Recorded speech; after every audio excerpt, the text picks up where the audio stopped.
All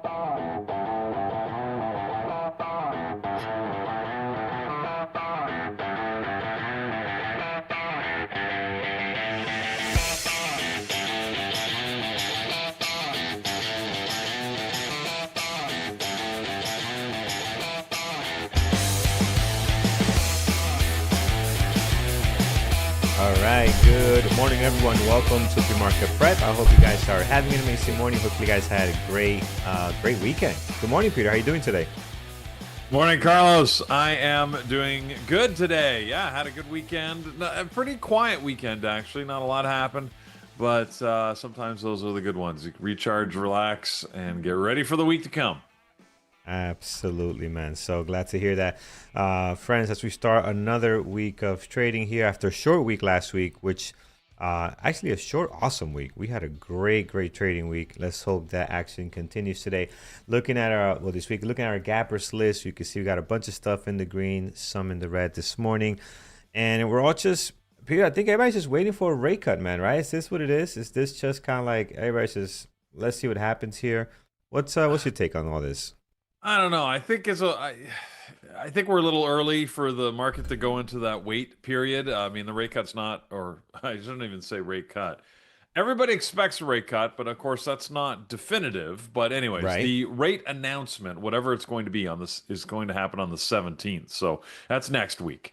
But yeah, it does. Like I mentioned, to me, this first full week of September almost always ends up feeling like the tail end of summer. So I'm not Right. surprised it's a little quiet. It was quiet through the end of last week. I'm hoping things will start to pick up this week. But Carlos, what we'll have to see. I mean, it's sort of a quiet period, right? Earnings are over for most companies. As you say, we are sort of waiting for economic data. There's a little more uncertainty I find right now with, of course, the U.S. politics, although it's fairly quiet. But it feels like there's a lot bubbling under the surface, right? A number of court cases going against the current administration, ramping up of efforts. The Trump administration suggesting that they are going to send troops into U.S. cities. I mean, this is the type of stuff that would keep money on the sidelines, right? Just because of the uncertainty. Markets don't like uncertainty. And frankly, I feel like there's enough of it going around that, yeah, Carlos, I think that's what's happening is more everybody's sort of waiting to see what's happening next. Yeah, absolutely. So as we mentioned, we'll get through this gappers list and see what we can pull off. For us, it's been great, even through the uncertainty. Like, yeah, it's not the beginning of August where we were having all these amazing moves, or before that, but Right. we're still finding things to trade here. What does the Yep. U.S. economic calendar look like today, Peter? It looks pretty light right now. Very light. I mean, the only thing that's happening is late this afternoon when we get the consumer credit number that's coming out. Consumer credit, interesting. The forecast is expected to be 10.4 billion. It was only about 7 billion last month, but this number fluctuates a lot. Basically, it's a sign of how much stuff people are putting on credit cards, more or less. I'm oversimplifying. But a bigger number usually is indicative of a stronger economy. We haven't had a lot of positive economic signals. If you remember, late last week, the jobs report, the non-farm payrolls came out, and it was significantly lower than expected. It was expected to be around 70,000 jobs. It only came out about 22,000, something like that. So it was a lot lower than people anticipated, which created some of that nervousness, that uncertainty I was just talking about. So we're hoping that we get a strong consumer credit number, but that won't be till late this afternoon. Between now and then, yeah, not much happening. Could be a quiet Yeah, Monday. yeah, Usually could Mondays are pretty be. good, but we'll have to see. Yeah, this one for some reason for me seems quieter than usual. But again, it's we'll see how it goes. All right, friends, let's get to it. Let's kind of go through this list, see what we can find here in this gap up and down. Brought to you by TradingTerminal.com. Tons of stuff you could find there, friends. Take a look at it. Tons of tools for trading and other things that are available to you. Let's start with the first one here, which is RAP. So RAPP, RAP this morning. We are up 193%. That's pretty nice. And we're not talking about stock that was a penny. This stock was actually sitting around $18, $16 on Friday. So Peter, really nice spot for these guys. Rapour Therapeutics. So Yeah. what's going on here? Pretty nice jump. It look, it's Monday, Biotech Mondays, right? Normally we get these announcements. It's in that vein. This is a relatively low float stock, by the way, though. There's only 17. I only see 17 to 18 million shares in the float. But they did have positive top line results from a phase 2A clinical trial of for patients with focal onset seizures. So, drug trial, basically. All right, there it is, guys. Definitely in play. Low flow stock, 17 million is what I'm showing here on the scanners. So clearly in play. I want to watch it. This is fun. Probably won't trade it, but I am definitely going to put this on the list to see how we end up today. So on the secondary list, low flow so far of the day that is extremely active. That is AR ARPP. So ARPP on the list. All right, heading back to our scanners. RA. Ford. Yeah. Is this Ford Ford? This is like, oh, look at that. I know it's not Ford because Ford is F, but I thought it was some kind of like a derivative or some kind of ETF, but it's not. This is Forward Industry. How did Yeah. Ford miss to get this? This would have been awesome for them. Yeah. But they're here, Peter. I mean, how did they miss to do that? I don't understand. Well, Ford's been on the market so long. Back in the day, 1 and 2 letter stock tickers were the way to do it, right? Like United Steel. It's just U and Yeah, it's true. Ford, and I mean, I'm not sure that they missed it. They were just around before, the 4 letter tickers were a thing. Yeah, yeah. So, anyways, look, we're going to see a few bits of news on companies like this. So, what happens on Mondays recently, right? Not only do we have the biotechs that usually have some sort of phase drug trial announcement, but we also seem to have the announcement of the companies that have decided to jump into being a treasury for some form of stable coin or cryptocurrency. Forward Industries has joined the lovely, ever growing group of companies that have decided they're going to be a Solana treasury in this case. And they've raised $1.65 billion to do it. So people are dumping money behind them, willing to support their drive into being a Solana treasury. Now, you guys know how I feel about this. I think this is, I think this is doomed for failure in the long run. But in the short run, it's giving tons of big moves, and companies are taking advantage of it. So, there's good trading here if you're willing to jump in. For example, Carlos, this is not going to be on our list, but I just saw some people mentioning it. It is insane. You got to look up OCTO. 10 seconds ago, this thing was up 1100%. Now it's only up 900%, but it's a similar story. This is a company called 8Co Holdings. And in this case, they've got relatively famous executive named Dan Ives, who's going to be joining to lead their $250 million WorldCoin strategy. So they're going to be investing on WorldCoin. So yeah, like companies are getting boosts for this. So whether you want to trade Octo, which is like the biggest mover this morning, wouldn't make our list because it closed Friday at only $1.45, and here it is trading at $18. So this thing is crazy on fire. Look at the volume, 94 million shares. So if you want one of these, right, you can trade Ford, or you can just go to the big boy of the morning, which seems to be this Octo. So Yeah, this Octo is insane. I'm gonna put both of them on the list here, guys. yeah, Again, risky, crazy. risky, risky stuff. Absolutely. More for Very entertainment. More for entertainment for me, really. I mean, this is fun. It's fun to watch. Don't get me wrong. I love seeing this. $3 to 15, up 1,000%.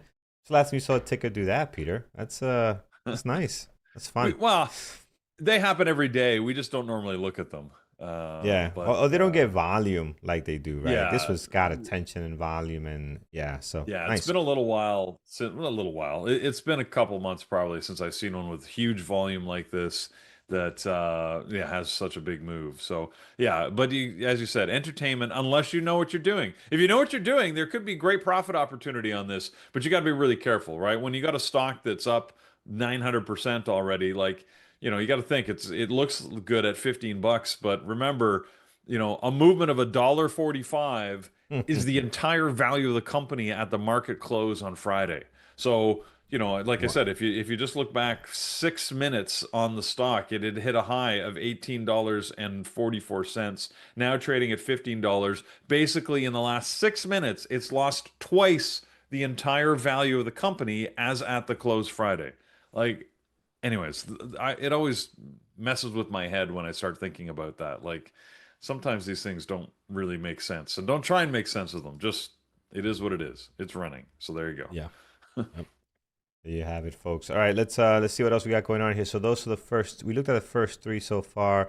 The first two on the list, Wrap and Four, and then let's look at SATS. We'll look at App and Open next. As you guys mentioned, Open and Hood in chat as well. So we'll make sure to look at those and see what's going on there. I also see Baba. Baba's making some noise, man. It's up again this morning, so we'll be looking at that. SATS, EchoStar Corporation. Not sure what they do, but as high as 110 today, back down to 81. I mean, is this a day of just madness on the price section and percentages? Up 21%, very low volume though, so I'm not liking what I'm seeing here as far as trading, active trading. So I'm gonna leave this one alone, Peter. Not sure if the news is worth it, but It you're still up it has some 21% on this. interesting news. If you look at the daily, it's interesting. It has almost the same news now that it had a couple of weeks ago, that caused the first jump. So basically, a couple of weeks ago, they seem to have made a brilliant move a number of years ago where they bought a whole lot of broad spectrum licenses. And if you're not familiar, basically in every country you need to license the broadband spectrum. So this is like radio wave spectrums, and of course they're now used for 3, 4, 5, 6G communications. And if you've got the license on them, basically you get to control that segment of the communication spectrum and sell it for profit. 2 weeks ago, they sold one band of spectrum licenses to AT&T for 23 billion, and this morning it was announced that they sold another group of spectrum licenses, this time to SpaceX, who paid $17 billion for those licenses. I don't actually know why SpaceX needs broad spectrum licenses. I'm not sure what they're planning to communicate. Why SpaceX versus, like, I would think that might make sense for Starlink, but not SpaceX. But Yeah. who knows? Maybe there's some funny business. Maybe SpaceX is buying it for Starlink. I have no idea. Anyways, whatever. They sold them. They've made money, which is why they're popping up this morning. Will it be tradable? Good question. I mean, 2 weeks ago when we saw the AT&T, just look at that daily candle. Look how small that was. So all the move happened overnight, and then it really didn't trade much during the day. Today we've got bigger movement. I mean, you can see this candle already, right, is spanning all the way from Friday's close from 70 up to 110 bucks. So it sort of has a bigger range, but I still don't think it's going to be hugely tradable. That's my guess. SpaceX Yeah. owns Starlink. Is that the I that look that whole corporate machinery? I never really bothered to pay attention. Right? It's all funny business. But anyways, it's Elon's pocket funny business. Anyway, so I guess that would make sense. That's why SpaceX bought it, I suppose. So they did. They bought it as a gift for their buddy over at Starlink. There you go. I don't know how well that's going to trade intraday. So again, I'll leave this one alone. If you guys are watching and you see something great, bring it up to us and we'll take a look at it. Let's take a look at APP. This is AppLovin. Today they're up 9.6, 848,000 Oh, shares traded. Typically does not trade very well, but a nice path for them. And also their daily has been very active. Look at the last couple of weeks into August, picking up pretty good here. I mean, this stock was at 362, nearing almost 550 this pre-market session. So pretty good stuff, Peter, going on here for them. yeah, they seem to be, moving on occasional days. Just some general interest in AI-driven sectors and segments. We've seen some good news, some bad news, and some interesting news over the weekend on AI going on. AppLovin, they are basically a AI-driven advertising company, and I don't know. I'm looking for an excuse to bring in that picture, Carlos. I'm not sure if you happen to have that at the ready. Which one? But from this weekend, maybe they were involved with our friends at Lovesac and the U.S. Open. Because trying to figure out what the heck was going Yes. on there. I could bring that up. Yeah, yeah. Let's Where's see over my here. where's my Lovesac? There, where me? And I Oh, think that didn't sound the right. giant tennis ball, and I'll show you guys in a second here. I think that's a love sack. It has to be. I mean, that would make Perfect. I would assume that's what was going on. Anyways, Carlos sent this picture this weekend and he said, "What's happening here? This lime green Jeep, I think it was, or maybe it was a Yeah. Bronco, I'm not sure. But anyways, that had Lovesac branding on it, our good friends that make the beanbag chairs. And in the back, it looked like it had a giant tennis ball that filled the entire back of this vehicle. And Carlos, I guess it was just driving in front of you on the highway. Yeah, yeah. I was heading over to Queens, and I ran into this. But I didn't bring it up here for you guys. Ran into this thing. I mean, look at that. And then Okay. inside, let me see if I have the other picture. Here it is. There's a giant tennis ball in there, and it looks it's like a giant love sack tennis ball, which is pretty nice. And then this green material here, this is actually the material of the actual tennis ball, Peter. So you can't see it from the picture, but it is actually that Well, texture of the it's tennis like ball. fuzzy. Yeah, it's like fuzzy. This is all fuzzy, and I'm like, Oh look at man. that. Yeah, pretty interesting. That's commitment then if you're gonna decorate your vehicle that way. That looks like a I don't even know what is that a Mercedes? I don't even know what that is. Anyways, No, whatever. I this don't think is so. it's this brand called Ineos. I seen them in the road before. I don't know if it Ranger. looks like the Mercedes Jeep. I don't know if it actually is. Yeah. But it doesn't the Um, back window doesn't look like it.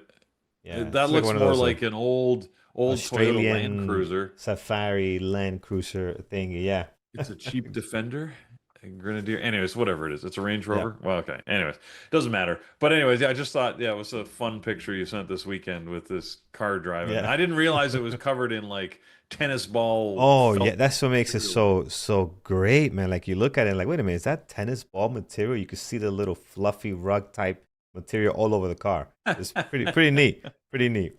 Wow. Okay. Yeah, yeah. All right, so AppLovin, Peter, what's going on?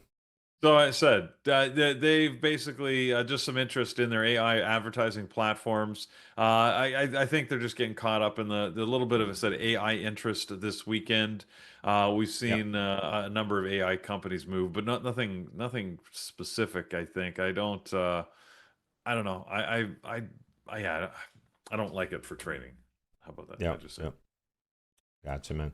All right, friends, let's continue here. I got a close up, even better picture. Let me show you guys another close up picture, which looks pretty Oh. good. Let's see here. This thing low. Apparently, There it I'm not is. sure if this is accurate. I'm just seeing Yeah. an article as I'm digging more here into AppLovin. Apparently, AppLovin and Robinhood are going to be joining the S&P 500 index as of September 22nd. Is that Mm-hmm. true? Yeah. Okay. Oh, a couple people in the chat room are agreeing. So, yeah, I just saw that. And Okay. actually, I had to go to StockTwits to find that because oddly, there's no articles on that. But oh no, that's not true. I guess the articles were just like they were over the weekend. So they were like Friday, Saturday. Yeah. No wonder I'm missing it. I Who thought reads articles Hood. from Saturday? Yeah, I thought Hood was already getting this done. I thought that was old No, well, news, they've right? been rumored to have joined a couple of times and got passed over a few times. Oh, And so it looks like finally this is their opportunity to finally join the index. And so, yeah. okay. Gotcha. All right, excellent. Let's continue, friends. Here, so back to our gappers list. So, are you gonna add app? I mean, it's let's take a Uh, one last look at it Look, if here. it's moving because, I mean, it would make sense that it might be moving a little bit because of the news that they're going to be added to the S&P 500. I would probably go to Robinhood before I would trade Yeah, app, to be honest. yeah. See, but Robinhood's not having so much movement. I mean, they're up 8%, but this is old news for them. So I don't know how much love Yeah, they're going to better get here. volume though. Yeah, it does trade better though overall. So I agree Yeah. there. All right, I'm gonna keep them. I'm gonna add Hood as a secondary. Not Yeah, you sure might how as well well. It's that's a gonna light list be. so far. Yes, we don't have a lot going on today. So as a secondary, you can easily move it up if nothing else takes their spot here. All right, back to the list, friends. Let's take a look here. We have again Chinese tickers, man, making some noise. I see Baidu, I see Baba here. I was mentioning Baba earlier. If you take a look here, up pretty nice, up 3.5. 1.3 million shares traded. The daily, as you can see, has been getting a lot better. A little bit better volume. Maybe they're back in play. I'm looking forward for this thing to get back to the good old days where we used to trade it almost, or I used to trade almost every day. Peter, anything specific on Baba or Baidu this morning? Um, I don't think it's anything specific to them. I haven't seen any news on either company. Generally, though, on the Chinese sector, there's been a little more positivity, I would say, as the positive economic data still is holding. Again, I'm a little skeptical, not a little. I'm more than a little. I'm a lot skeptical that the Chinese economy is actually doing as well as some of the latest reporting indicates. However, um, they claim that things are going quite well. So, um, Baba is one of those companies that has a lot of interest in a lot of different companies. So, if the economy generally does well, basically their investments will do well, which will float the company higher. So, Carlos, we've tried to watch these. I noticed notably in the last week, like last week, I know it was a short week, but I was trying to keep an eye on a couple of these, Baba specifically, and never liked the way it traded. So not going to make my list today either. Yeah. And I like Baba, and again, I'm just hoping they're getting back to some good trading on the secondary for now. And it's just because I like them. You shouldn't have them here yet unless you see something a little bit better than what we're seeing now. But I'm going to throw it on my secondary list just for today. All right.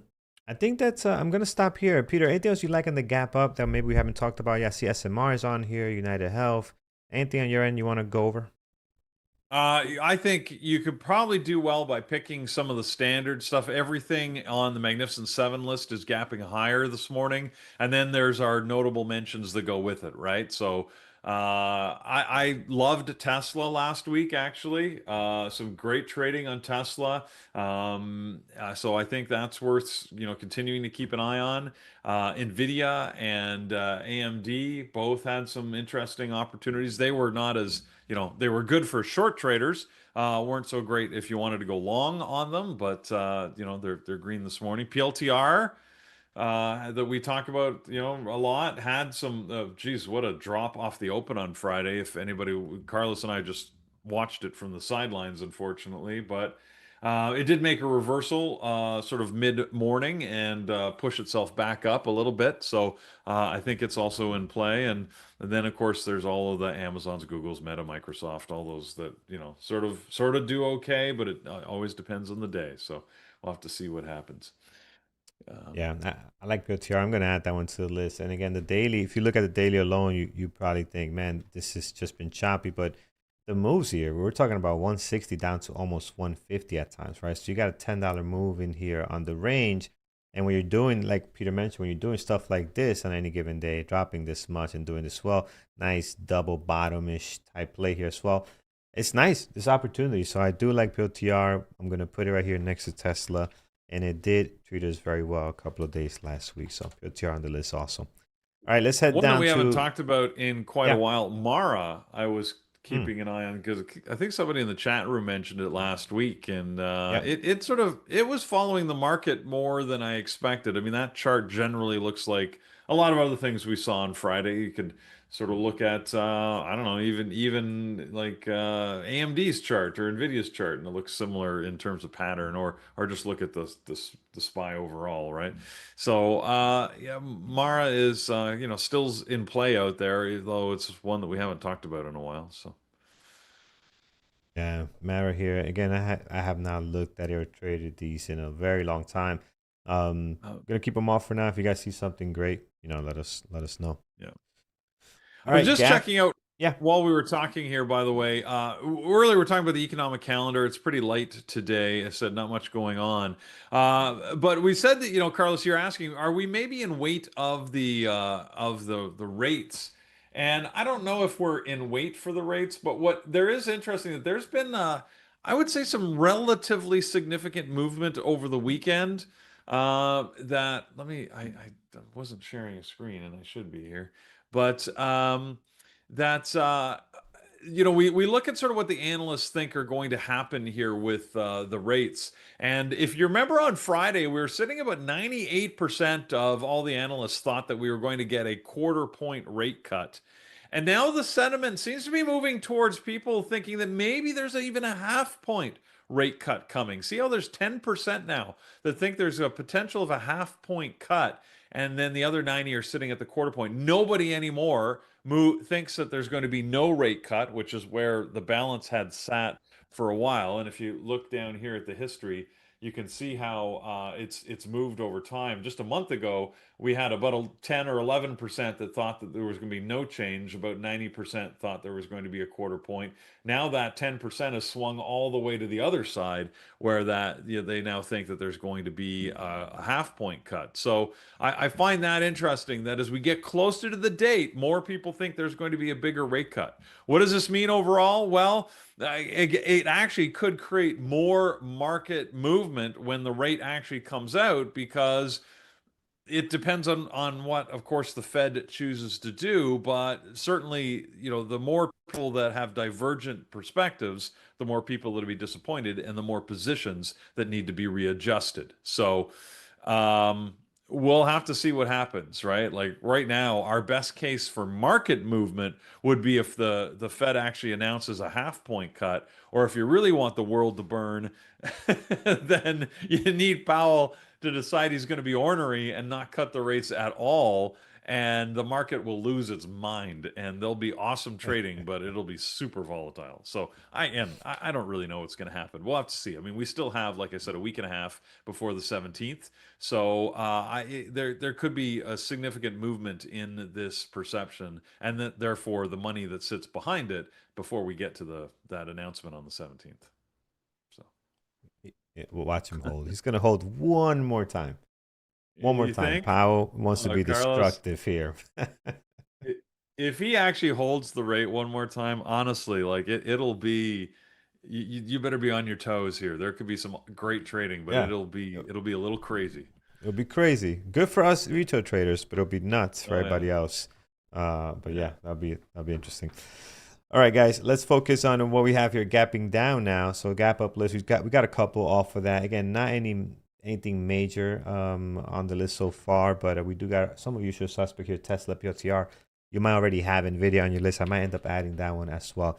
But one that's on deck this morning, DNT Therapeutics, another therapeutics company, as high as 47. Wow, back down to 21.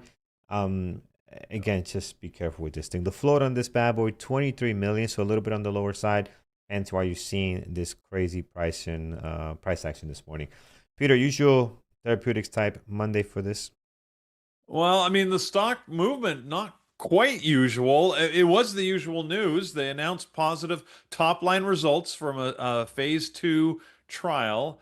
And the market made that initial jump, as you can see, right? Gapped up and was trading as high as 47. But man, is it ever sold off? So I don't know if somebody read the details and said, wait a second, this is not as good as they claim. I mean, the headline is very positive. The resulting price action not so positive. So this too confusing for me. I'm going to stay away from it. But this is definitely in play if you're looking for something exciting. Yeah, yep. You can watch if you like it. I don't like it personally, so I'll leave it alone. GGAL is next on the list, and this is down 18%. Not much volume though, so big gap down for them. Grupo Financiero, so definitely some Spanish company out of South America. Can't tell what country, but Argentina. Argentina. Okay, there we go. Getting no volume this morning, so really not anything I'll be watching here, Peter. As it continues to drop. Yeah, agreed. We can just move on. Yep. SMMT Summit Therapeutics, another therapeutics company, friends. Again, I just don't see anything great here. Down 17%. This one does have volume, 1.1, but for the most part, I just don't expect these to trade very well. I think the chances of getting a good 5-minute ORB or a VWAP breakout on something like this are slim to none. So this is why I don't watch them, Peter. Do you like this at all?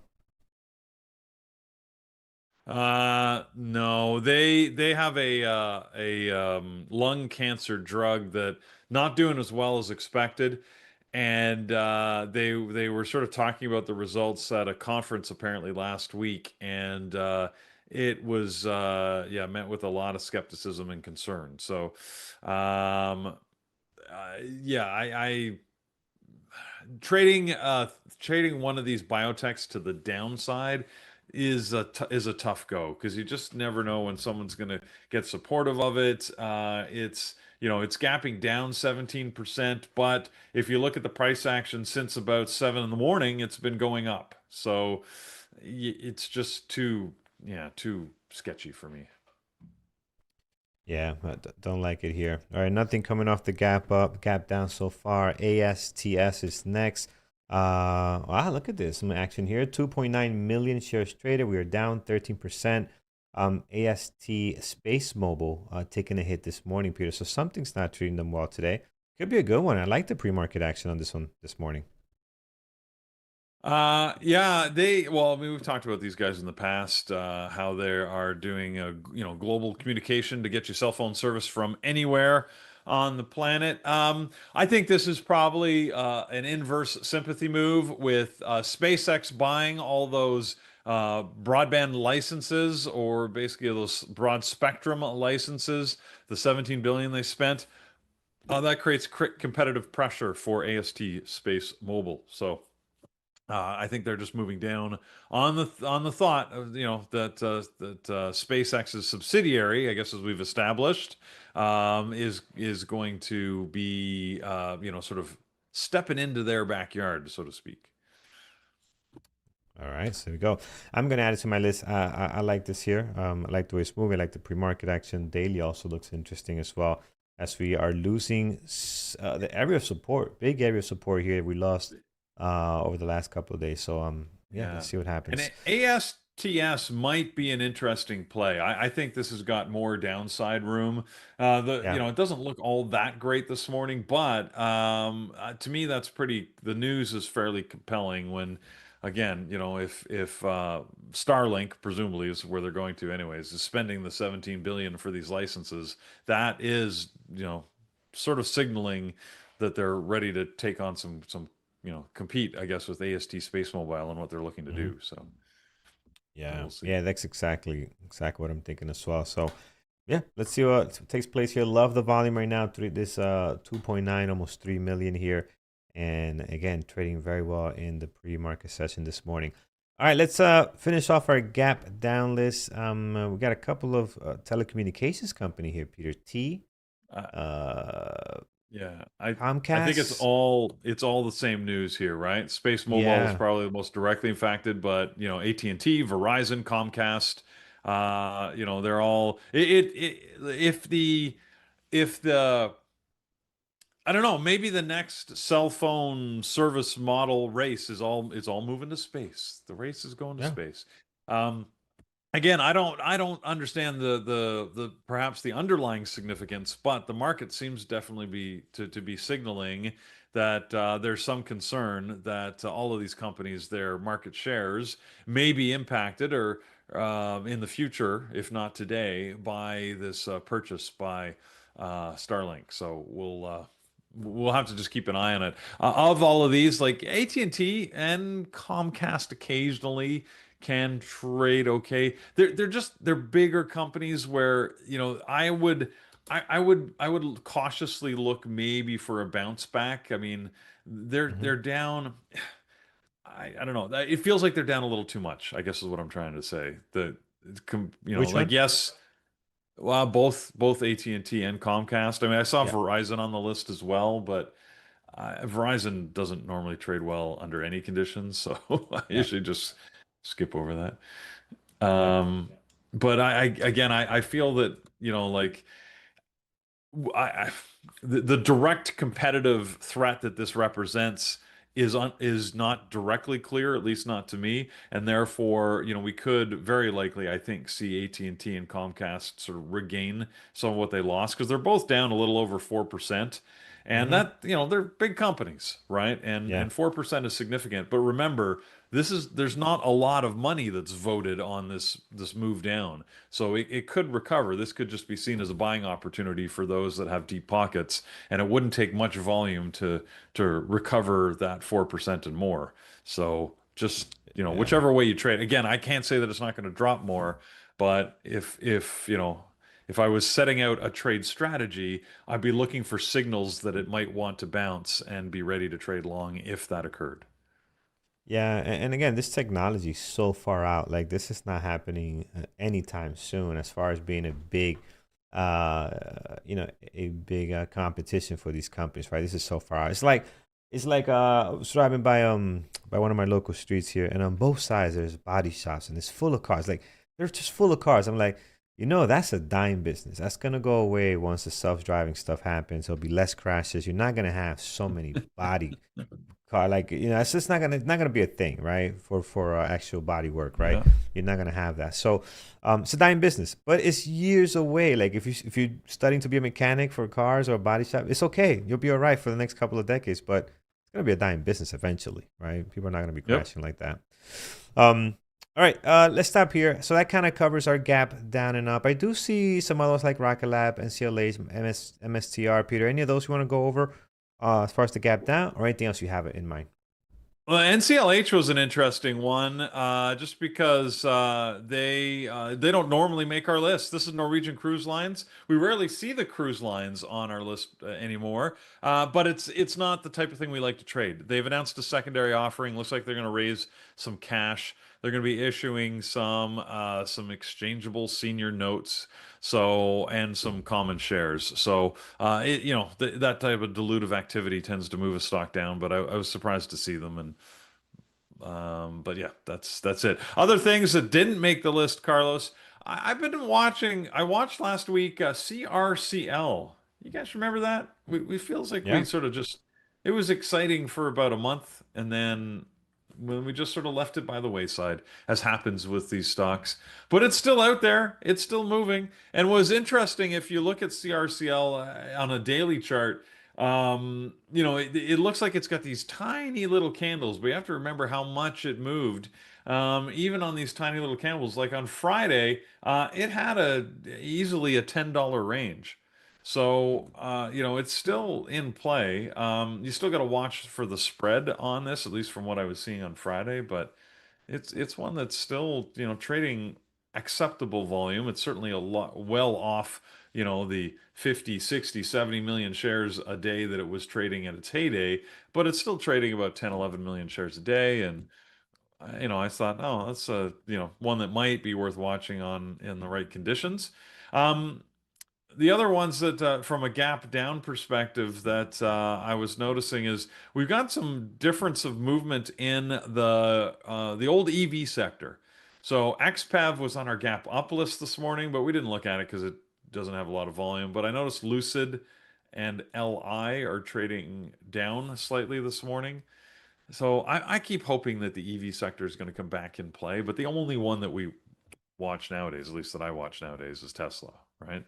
Tesla Yeah. was the granddaddy, started it all, still actively in play, and then all these other ones have sort of come and go from a trading perspective. Obviously, the car companies are still out there operating, and who knows where that all is going to end up. But from a trading point of view, yeah, your best Yeah. bet is still Tesla. And I see, Carlos, you're looking at QS, so you're looking at some quantum stocks. Yeah. Yeah. I see this up here. Someone Quantum's, mentioned it in chat, so I just looked it up. yeah, But seems like not something's doing going on here. much. Oh, it's up I, 29%. I didn't look up QuantumScape specifically. Um, Looks like they've QuantumScape and PowerCo debut solid state batteries in Ducati motorcycle. Oh, okay. So they've got an all electric motorcycle built by Ducati, and it looks like Hmm. QuantumScape is helping with the battery technology. So there you Very go. nice. Very nice. Yeah, that's a nice pop. 30%, 12 million shares traded. Um, yeah, worth watching. Let's see where it goes. QS can trade well. We've seen it in the past do some stuff here. I'll add it to the list, and we can check it out a little bit later. All right, Peter. Anything else you like? No, I think Okay. that's the main stuff. Gotcha. Let's go to our chat, friends. Let's see what we got going on here. Let's take off some from our chat room and also on YouTube. So looking at your chat right now. Let's see what we got going on. Open. I did mention, I did see a couple of people mention open as well. Right now, we're up 5.3 at 23 million shares traded. So tons of volume for open today. The last couple of days, you can see how nice they've been trading. And I'm sure a lot of people are probably holding this long, right? I mean, this thing is just rocking. So day looks impressive. Today making new recent highs. How well it's gonna trade? I don't know. I don't know what the situation is. Open Door Technologies. I'll add in a secondary. I got a lot of secondary stuff today, Peter. Um, we'll see. Peter, your thoughts on Open? I know it seems like when I was away, this thing was just in play a lot, or what's the deal? Yeah, last week, yeah, maybe it was while you were gone. We were looking at open. It was in play as it was moving. It was getting decent volume, or at least better volume than it had for the first part of August. I never did end up trading it myself. The news is sketchy. I mean, they had one of their founders that sort of is re-engaged in the company. It does feel like a lot of churn. Like this is not the type of sector that I like to play in. It's sort of a real estate sort. It's like a I don't know, a digital based real estate company. Um, so that's interesting a little bit, but not enough for me to trade it if it doesn't give me really strong signals. The volume looks good this morning. I'll give it that. But it's looking a little uncertain as to whether you're going to get good, strong price movement. Like even already, just look at the level two. There's too many orders sitting here. I don't like when you get a very crowded level two. And the fact that it's doing that pre-market with all these big orders just sitting all over on the books makes it a little sketchy to trade, in my opinion. I'm gonna put in a secondary. Again, it might not be good. Might not be good here. All right, friends. What else we have? AMD. Let's take a look at two more here, and then we'll head over to our community events and announcements. Get ready for the market open in about 17 minutes here. AMD. Quiet. I mean, there's not much going on right now. It's just kind of hanging out here, not really doing anything. It's a stock to watch. Absolutely. I think it can trade very well. We saw a nice drop on Friday. And before that, it's given us a lot of really good opportunities. Same thing with Nvidia. It's another one that you can watch. But again, they're both just flat. I mean, just not a whole lot going on. Meta is quiet. I think Peter went through a lot of these already. Microsoft as well. Just thinking about our Magnificent Seven. The only one that's really active with volume is Tesla right now. So everything else is kind of pretty quiet. I do have Tesla on the list. And as usual, I know so many people watch these other Magnificent Sevens. They'll call out something if they see something here. Eddie, you're giving us Oracle. Oracle, we're up 2.8, 363,000 shares trade. Now, this is a ticker that I wish would trade better as far as intraday action. But for the most part, every time I watch it, man, I have no luck whatsoever with Oracle. So clearly, the daily shows that it's been in play here. We had a nice pop on Friday. That seems to be continuing today. So I'm not sure what it's trying to do here. But again, it's such a difficult stock to trade at times. You get very light volume with only 11.2 million shares traded. And again, that's just for the way I trade. So typically, I kind of stay away from it. But I agree with you. If you do like it, it's worth watching, especially given how it's traded the last couple of days. Oracle's a late earnings play. Their earnings are coming out tomorrow after the close, so this could just be positioning in advance of that. Probably don't expect a lot of significant movement. People are going to wait to see what their earnings look like, and then we'll see how it moves. But that's just my guess. I could be totally wrong, but that's my assumption. So Yeah, yeah. Big trader. Yeah, yeah. No, we're aware that QS has nothing to do with quantum computing. That's why when I pulled it up, Peter was talking about quantum computing. He said there's nothing going on there, but the news on this is different. Yeah, so we're aware of that some battery situation they got going on. yeah, Which again, yes, it's doing them pretty good this morning. All right, let's stop here, friends. Let's head over to our community events and announcements, see what's going on for today. If you head over to bearwithtraders.com and you click on webinars, scroll to the bottom here, and you'll see what's happening for today is Monday, which means it's the start of a new week, and we like to welcome all of our new members that have joined over the weekend. Welcome to the community, and if you're just new in the YouTube channel, welcome there as well. Give us a thumbs up. Those likes help the growth of the channel, and we greatly appreciate it. On Mondays, we tend to focus on introducing new members to the community and what they can get. Let's start with the evening where we have our onboarding class. Carlos leads that. It's at 8 o'clock, and that's going to give you a good rundown of everything you can get out of your Bear Bull Trading membership and some sort of introduction on how you can get started on your trading journey. It's also a good chance to ask any question you might have, from the, hey, like, I'm brand new, how the heck do we do this, to, hey, I've been trying to figure this out for a while, how can I make this happen? That's what Carlos and the team are there to help answer. So if you want to join him, that's in the onboarding room, like I mentioned, at 8 o'clock Eastern, so 4 hours after the market close. But then during the day, we do have a session on Bookmap for our elite members. That's in the webinar room.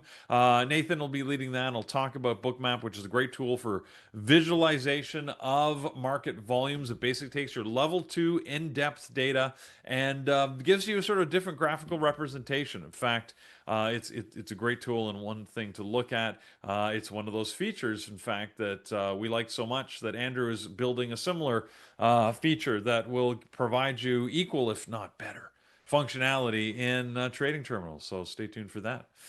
So those are the two things we've got going on today. If you want to join us at Bear Bull Traders as part of the community, be part of that chat that happens all day for every hour that the market is open, then you just need to go to our website at bearbulltraders.com, scroll down to the bottom, and you can see the different pricing options. We do have a Labor Day sale still happening, 60% off that Elite Annual. That's going to be the best deal you're going to get on that Elite Annual if you're ready to commit for that. If not, then consider the Intro or the Basic. You can't go wrong. They'll give you a feel for what the community's like. And then when you're, if and when you're ready, then we'd love to have you as part of our Elite Annual membership group.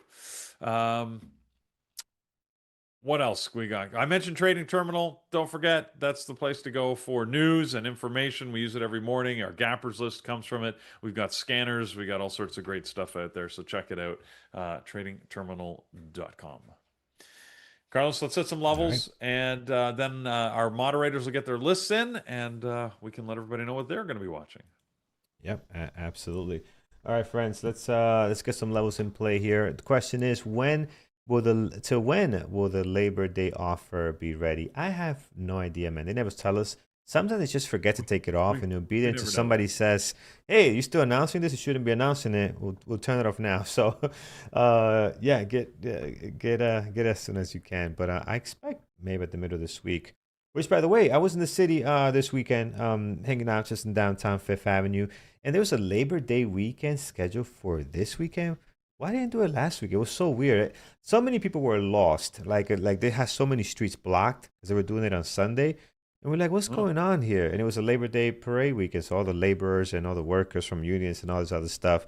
It was so weird. Everybody was just like, what are you guys doing? There's nobody like cheering them on. It was just like so random, right? And then it's a bunch of tourists there that don't know what's happening. And it was just weird the way they did it. And it's not like they rescheduled it. It's just this is how they originally had it planned, like since ever. It's just so weird, man. That's the definition of being a tourist, Carlos. You never know what's going on. I'm like, you never know what's happening. So. Oh man, yep. All right, let's get to it, friends. Can't believe you were in the city and didn't tell me. I'm always in the city, Ian. We gotta link up. All right, let's take a look here, friends. Let's start with Tesla. Highs and lows towards the bottom. You see here, previous day close. Again, it's been in play over the last couple of days, trading very well. And we've been seeing some really good opportunities out of this one. So I'm going to mark down a level just below the previous day close here, 347.18. We'll slam that one there. And then above that, you see this high of, I think Friday. I was going to say yesterday, but Friday, high of Friday. Just above that, there are a couple of, there's a really good level here around 362. So we'll mark that there. And then another one just at 367. The day looks great, guys. We've been trying to get the breakout happening above this previous day close. We're above it now. Can that continue? There's some more resistance here towards that high of Friday. Let's see what Tesla wants to do. Up 1.1 with a little bit of volume. Not anything major, but we do have at least 2.1 million shares traded here. PLTR, which has been just stuck within this 160, 150 range, right? Some, here or there. Take some up or down there depending on the price action. 150.27 is a good level there. Then you have your highs and lows doing a pretty good job just surrounding everything. Right now, just slightly above the previous day close. If you like, we could mark the high of the pre-market at 153.98. And then the low of the pre-market is all the way at 152.87. So we'll mark that. But you can see on the daily how much support and resistance right around this area. Like PLTR is just kind of stuck. There's no movement outside of this range. But again, as I mentioned before, this range is almost $5 to $10 at times. So there's still some really good opportunities for us to take advantage. So let's get this thing out of the way here. All right, let's continue here with ASTS. Low of the pre-market 35.90. Again, really active pre-market activity. You have your highs and lows hanging out up here. Pre-market high just slightly above the previous day close at 42.97. If we move to the left here, to the left, we're going to find right in here is going to be Nice, Carlos. That's to the left. 37.52, and then towards the bottom 32.93. Speaking to the left, Peter. One of the things that is so funny. I was talking to another parent over the weekend, and they said, yeah, they had this sing along like in some park in the city, and they're singing along this the K-pop demon movie.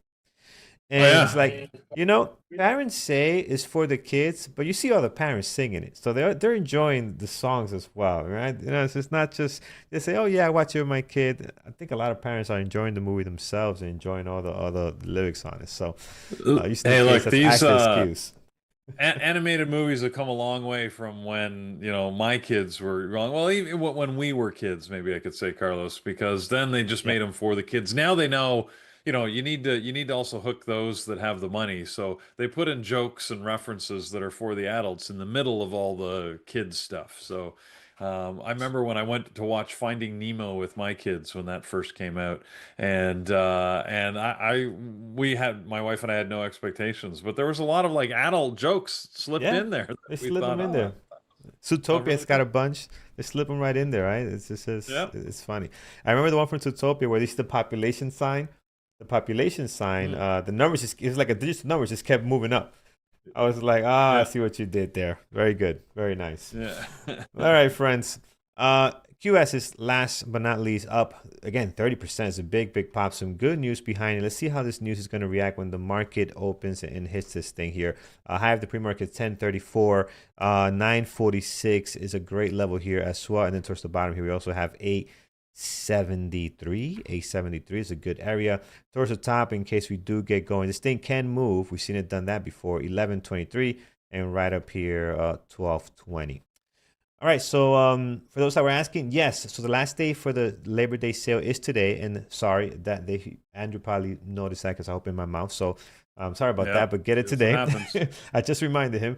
Today you're having to get that done. Peter, let's tell our team let's tell our members what our team is watching.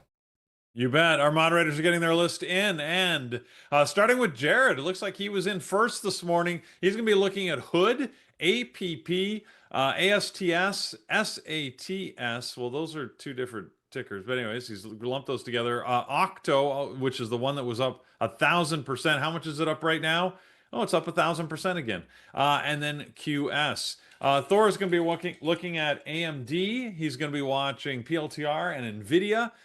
He's also got his eyes, of course, on the futures contracts. Brendan's going to be watching Baba, Tesla, NVIDIA, AMD, and Open.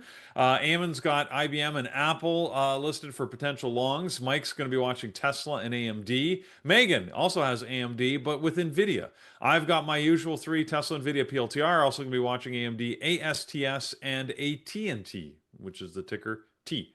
Brian's going to be watching NVIDIA, Tesla, CoreWeave, not one we talked about this morning, Hood, and then, of course, the market indexes. And then Lenny's going to be watching Broadcom, Robinhood, Tesla, NVIDIA, Google, and AMD. Oh, Paris just in with his list as he's back in the saddle trading again. We're going to be watching QS, Hood, NVIDIA, Tesla, and ASTS. So you can see, as always, right, we got a lot of stuff that people are watching, and then some unique ones. Whatever you find to trade on your list, trade smart. Make sure you only take a trade when your setup occurs, and hopefully you're going to have a great day. I'm looking forward to it. So we'll hand over to those in our chat room. Brian and Andrew are going to be trading live in the chat room, and then, of course, Carlos and I sticking with you here on YouTube. Absolutely. Look at these two over the weekend, man. How about that? That is, is this like a after party of the what's the desert thing? I forgot the name. What it just Desert Island. The Burning Man. Jeez. Burning Man. How do we forget this? Oh my goodness. I know, for the life of me, it just escaped. So this could be a great like after party after Burning Man to talk about what happened at Burning Man. Well, at least the stuff you can remember. Afterburn. The afterburn. I like that. You know, There you go. yeah, I like it. All right, friends.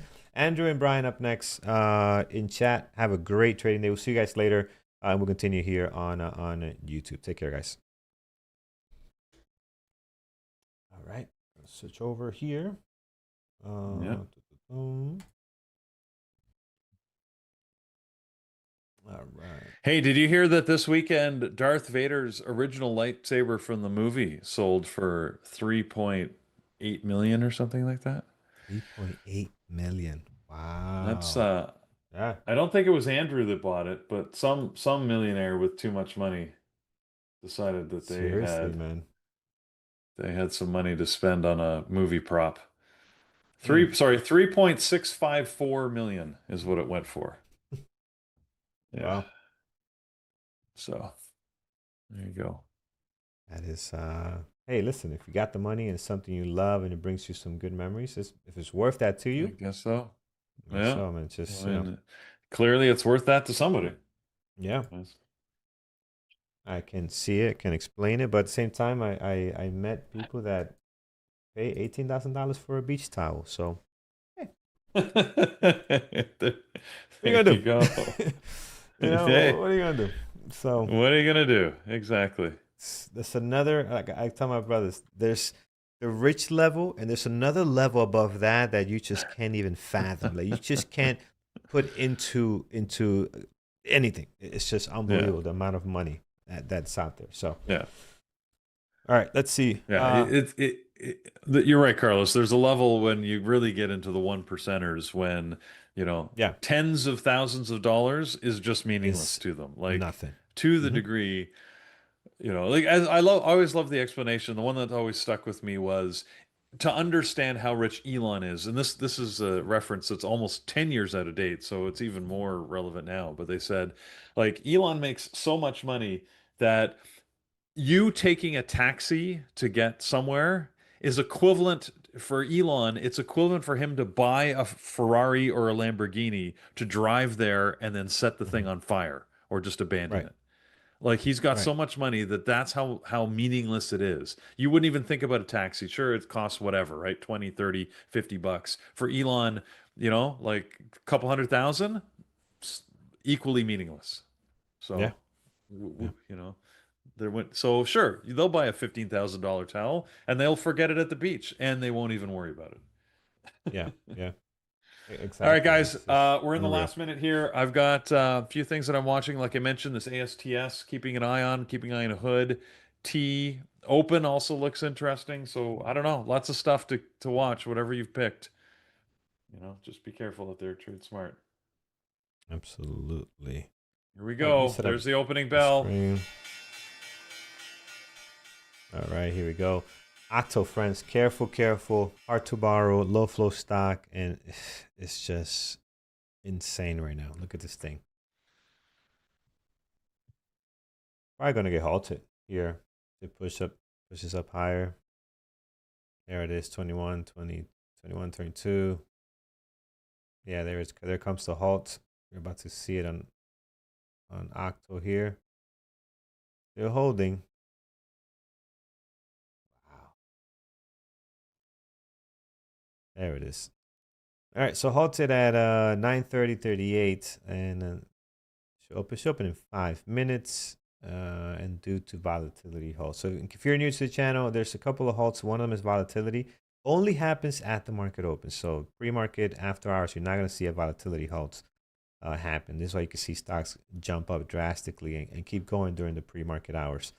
All right, we'll come back to that one in 5 minutes. See what's going on here.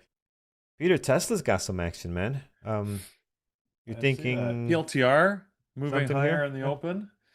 And guys, my trade setup. I was watching ASTS. I was actually thinking of a short trade. I was looking to see if it would jump up and then take it short, but it went up and kept going up. So Mm. it basically broke my trade setup. So I have no trade on the open here. All right, waiting 3 minutes. To see what we got going on. Wow. Last week, a lot of my ASTS, trades came like, later in the day, so we get some action here. This early in the morning. wow. ASTS moving. It was almost halted to the top side here, which is interesting. Yeah, could be This a is nice rising devil, but I don't trust it, man. it. This No, it's yeah, this well, could be an it's gone too. overreaction, right? Yeah, it's gone too far for that now. So, Yeah, yeah, yeah, this is wow. Look at this thing go. Okay, all right. Well, AMD moving down off the open. Google moving up. We got stuff all over the place here, guys. Not huge movement. Oh, it looks like ASTS is going to get halted this time. Yeah, it's going to get halted yeah. It's gonna get any halted as second well. now. Oh, they saved it again. Wow. Okay. Oh, I thought it was So, no. Now it is. Now it is. Let me see. yeah. Oh, Now the going money's lower. playing with it right now. So, yeah, they saved that thing. So interesting. Let's That's see if fascinating. we can. Might be coming up now here. Let's see. Man, Andrew that is looks some like he's nice trading move. Robin Hood. What is the hood up to? Hood. Uh, Yeah, Andrew's seeing support at the now he's got me saying it. I almost said WeVap at the VWAP. That's mm-hmm. Andrew always says WeVap. That's a that's a great long there, man. That's gonna go at least test the high Yeah. of the day so far. And yeah, it seems like it wants to go here.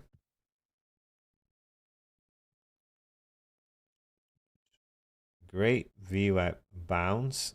I wasn't looking at it, but that's a nice VWAP bounce. Also, 1 minute ORB as well. It's a lot going on. I think you're taking long. So this is your 1 minute opening range as well.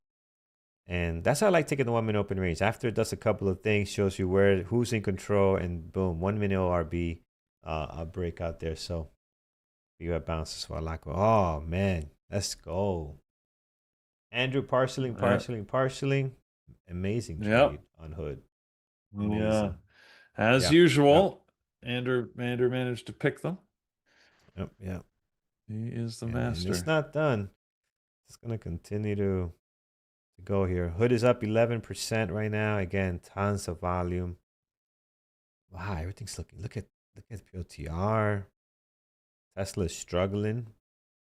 But it's at the V. Let me get this out of the way for you guys here. Did what was the ticker we're looking at? We're looking at Octo halted. What's the other one? Was it ASTS? It did not halt. ASTS, yeah. Yeah, it No. did not get halted. No, Yeah. they saved it a few times here. It's gotten right on the edge of halting, and then Mm-hmm. they've managed to recover it. So Yeah. Yeah. What beach towel costs $18,000? You ask me like I buy this stuff. I have no idea. I have no idea. But but this is that's a story you'd run into this like a month ago or something, hadn't you, Carlos? yeah, That yeah, yeah, somebody. yeah. It's from a while ago. So I again, it's because private jets. People that fly in these private jets, the amount of stuff they pay for is just ridiculous, right? So, but yeah, that's what they do, man. Um, and just like you said, them taking an airplane from here to Europe, paying $34,000 for one leg, it's like us taking an Uber. That's just kind of like the reference, right? It's Yeah. that simple. So. All right, Hood is good. Yeah, Hood is awesome. I'm looking for my first trade. I like Tesla because near the VWAP here, we're starting to lose it. I would love a pullback for a 5 minute RB breakdown. Let's see if we can get it here.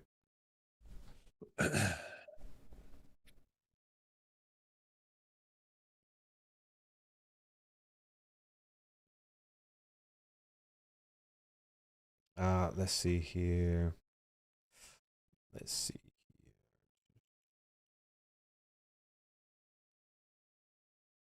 Uh, oh, oh no, Tesla, come on. It's gonna. I didn't. I waited too long. I waited too long. Hmm. Look at Hood. Hood was the trade. Andrew Yep. got it. Yeah, and I hope a lot of people in chat got it too because I saw a lot of you guys talking about it, so hopefully you got it too.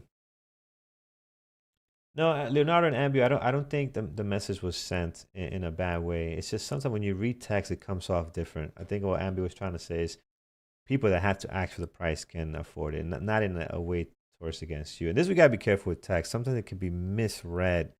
A lot happens with me and my wife. Sometimes she'll ask me something. I'm not asking you in a bad way, right? It's just gotta call and have a conversation. So let's don't take it anyway. Yeah. You guys are both great guys, so I know you guys still don't won't disrespect each other like that. Um, all right, Meta, Nvidia. Yeah, did they get going? Meta, yes, a little pop here going on. Tesla, uh, QS, not much going on here. Good morning, Deesh, over on YouTube. Friends, if you haven't done so already, hit that thumbs up over on YouTube. We appreciate it. It does it does mean a lot to us as we Oh. I look at the should have. trades here.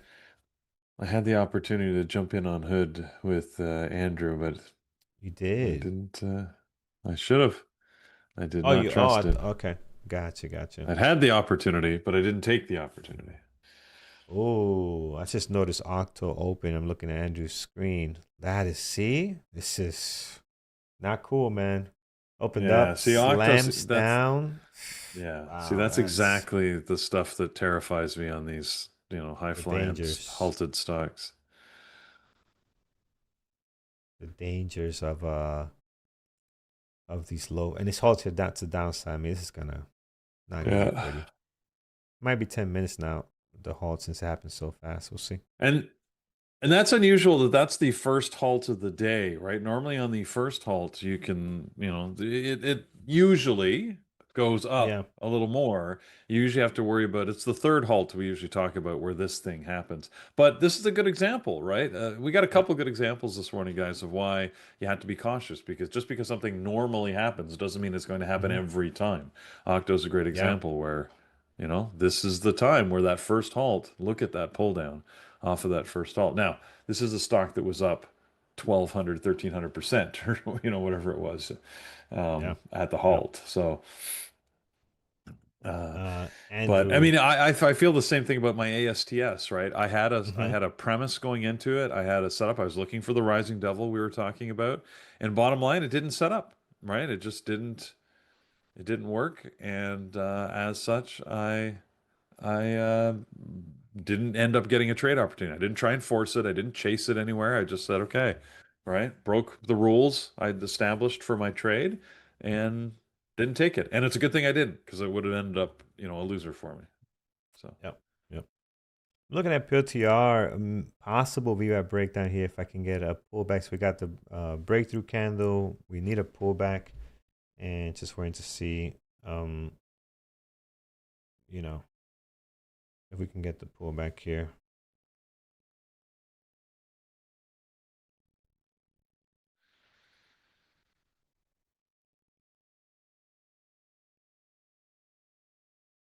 Here it is. Here's the pullback.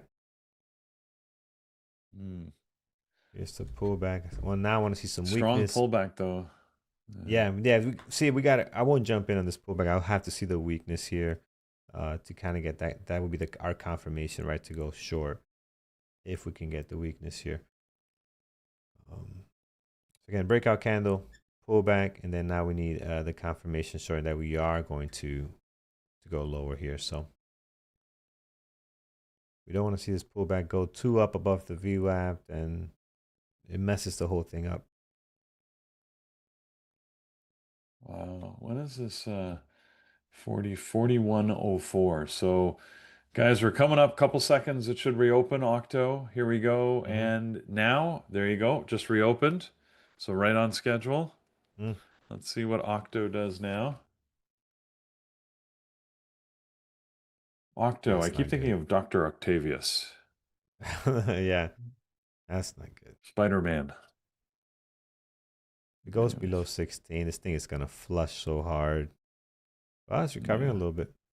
it All right, is. here's our confirmation candle on PLTR. I'm gonna go short here. So we got the breakdown, the pullback. Here's the confirmation. Stop loss is slightly above the VWAP. See if we can get to the low of the day would be great, right? So let's see if we can get this drop here. This VWAP breakdown. SPY is pushing high, which I don't like against my trade here. So hopefully that's not gonna mess us up too much on PLTR. AMD above the VWAP. Let me switch real quick. It is. AMD. Yes. Yes, it is. You like that one, Peter? Are you thinking? And the previous day close too. No. No? No. Well, it's not my trade setup. I'm watching this PLTR that you're taking. If the market's, well, it's red, or it's moving down right now in the very short term, but Yeah. come on, Yeah. PLTR. It does. I understand what you were seeing in PLTR. It looked good, actually. It did. I wish my entry would have been closer to VWAP. We got not a bad fill, but we definitely 155, 156 would have been awesome, but it's okay. I think I might have waited for too much confirmation, but who knows? Yeah, I think the market's pushing against you though, which is the one problem with this. If the Yeah. market Yeah. if the market was moving down, Carlos, I would have considered jumping in this with you, but yeah. I agree 100% with you. And it's funny because the market was down, but then it kind of flipped on me here. I would have definitely gotten out. Yeah. All right, 156.75. Yeah, I'll jump out of this. 150, yeah, 156.75. We'll get out of it. Yeah, that's what kind of messed me up. The market is going against me here. It's actually looking like a good long, but we need to wait for the pullback and confirmation again. So I won't just switch positions long here until I get those confirmations. Andrew is still in hood. He added and now has a potential par swap at 113.70. So amazing trade for Andrew there on hood. And let's see, what did this AMD do? AMD looks good, Peter. I like AMD for a long, especially if the market's gonna go up here above the VWAP, above the previous day close. But it's gotta. See, SPY's not looking too. Yeah. See, unfortunately, the SPY and the Qs, they actually look pretty uncertain. Looks like they might be going into some chop here, so it's hard to tell. Yep. At least So for Andrew me, it's has hard to tell. an order at 113.75 and also 114. And this is after. Well, let me just show you guys. Right? I'm telling you, but I can show you. So here we are. Here's Andrew's order pending to be done. Here's the trade, man. Just incredible. I'm still looking at POTR for some weakness as the SPY is trying to roll over. Entry, partial. In adding on the pullback, partial that again. Some more up here. I think here he was pretty much out of a lot of shares, so he was able to hold through this. So there it is. Hi, Andrew. Say Andrew. hi to you guys. Here is the ad. So there's the ad and then the partial here as well. Awesome. Just amazing. Really amazing. All right, friends. POTR is going the other way. POTR is and look, Carlos, you can be glad you didn't jump into AMD. The AMD's not pushing up. No. No, it's struggling. No. Yeah, I see that. So it's a good thing maybe you sat that one out. I see that there. SPY is messy, man. Do you want to go or do you want to stay? And partially some more. He got filled on 113.75. What a beautiful trade. He got filled at 114 as well. Nice. Yeah. Nice. MBO, yes, AMD is messy. I agree. POTR is much cleaner. But it's not going in the right Andrew, direction. man, he knows how to pick them. I am constantly in awe of his ability to pick the right horse every time. Yes, it's beautiful. Beautiful thing. It is a beautiful thing. I think it's one and done for him today. Did he have anything else? Yeah. Oh, he traded with Hood today. Yeah. It's a great day. 46,000 on that trade. He's showing his chat. TLT. Now, he traded TLT as well. Oh, he did trade TLT. Is that a day trade or is that something he's holding over? That's a good question. I don't think that's a day trade. No. Yeah. No, because it's in Yeah. his other account, so I think he just got out of some of that. You're right. His only day trade is Yeah. The only day trade Hood. is Hood for 25. He's got a little bit left. 25K. Got a little bit left on that one. As he's looking for 115. Man, Hood. Peter, why we didn't trade this? I'm gonna I don't know. It's a good question. I'm joining the chat I room. mean, I'm just gonna go look at Andrew, and you can deal with this YouTube stuff. I'm gonna leave you here. you know, we mentioned it this morning, right? Like it was one of the stocks Yeah, I'd mentioned to you that I was interested in, but I just didn't trade it yeah, like yeah. Andrew. It's No, I'm just kidding. I oh love you guys. Love you guys. Love preparing together here. And just because Andrew took that trade, I might have not taken it because it's not one of my strategies. But man, what a beautiful trade. On Friday, I was looking for swing Microsoft or Hood. I went with Microsoft. Yeah, that's what happens. Sometimes it is just, you pick the one that doesn't get the move, right? It's just what it is, right? I'm yeah. still interested. POTR is trading so clean. It's not really going anywhere, but this is very clean. Candles forming here. Here's another VWAP drop. If I get the move again, I will take a short. Um, but we gotta get that breakdown pullback and then confirmation. So we'll wait to see if that takes place here. Um,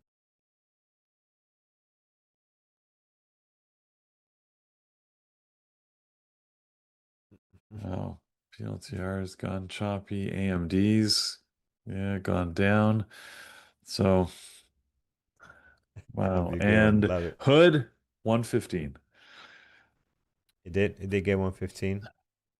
And look at Oh, Octo back up at $21 and it's after a second halt, about. Is it? Oh, it's halted not already. and it's Is it halted for halted a yet? third Yeah. time here. So Yeah. yeah, That's just messy, guys. Be careful with that thing. yeah.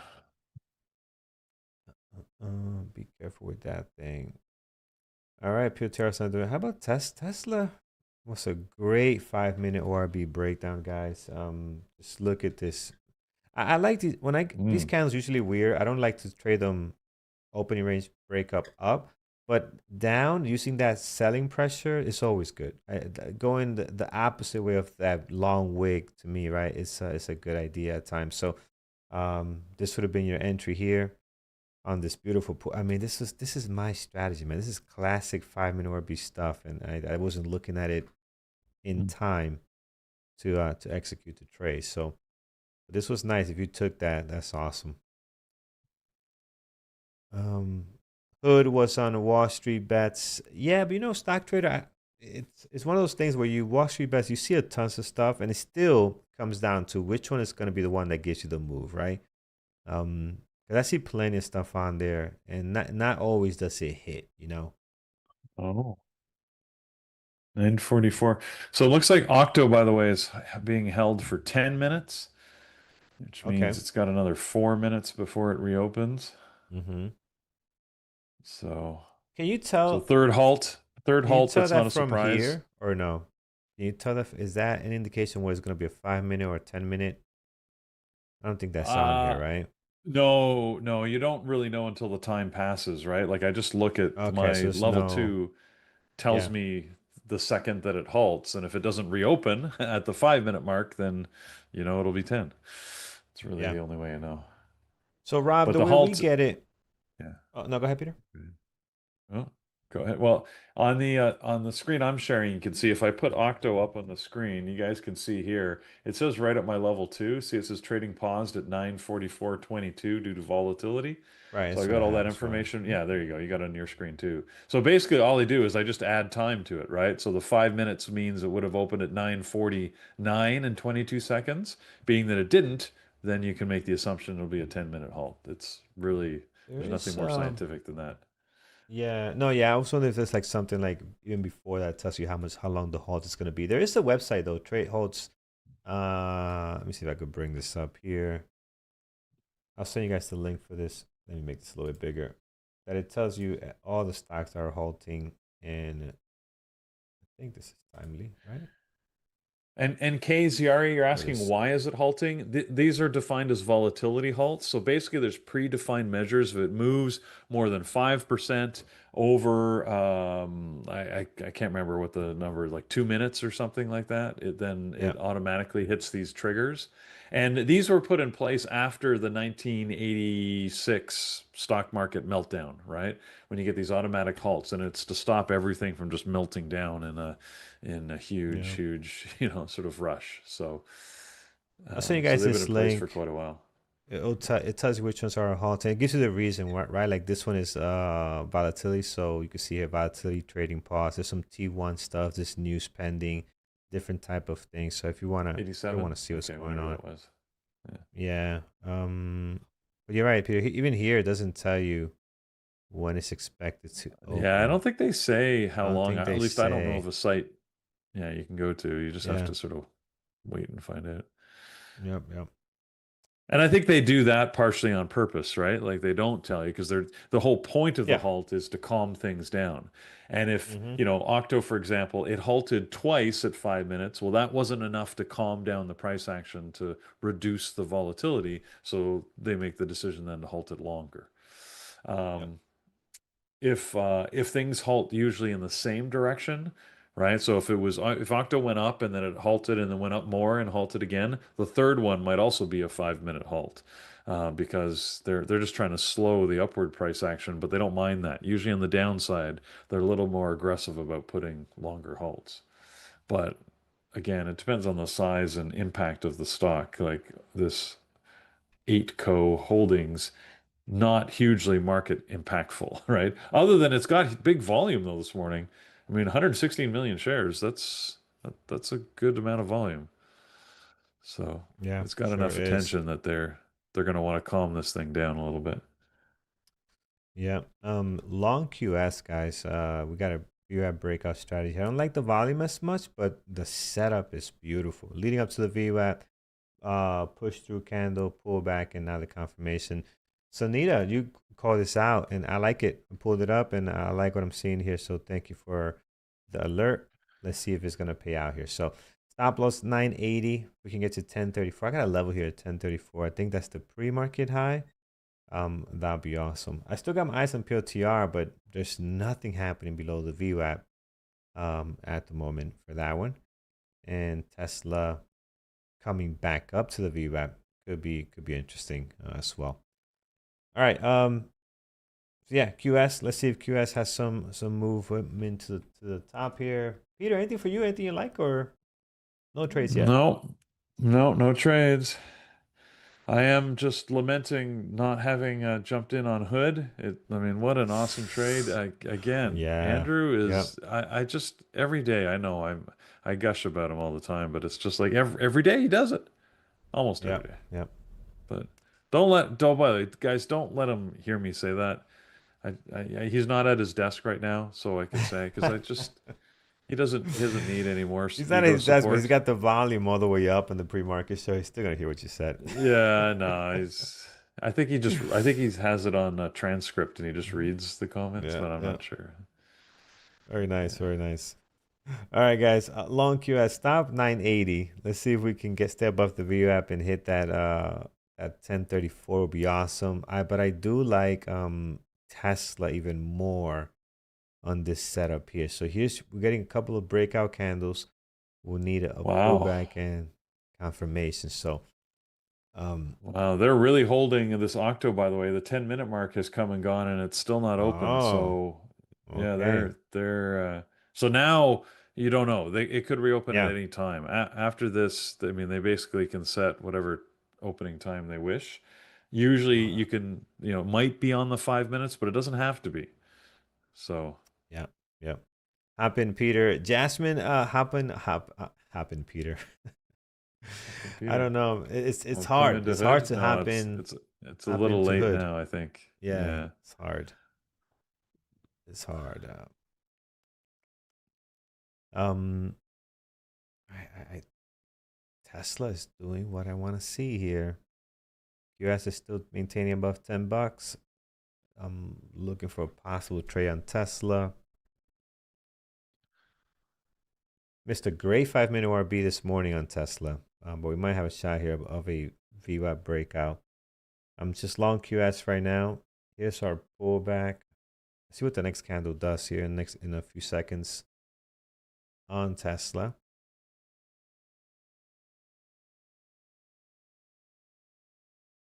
Let's see if we can get it going. Ah, it's failing. It's failing. This is why we wait for that confirmation. It's failing here. Yeah. No, no cigar on Tesla.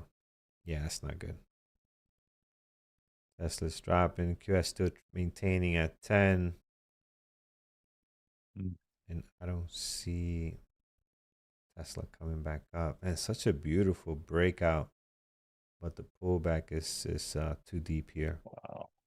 Look at the SPY chart. This gives you an idea why, unless you found the right thing, it's a little choppy this morning Very here. choppy. Yeah. Yeah. Very choppy.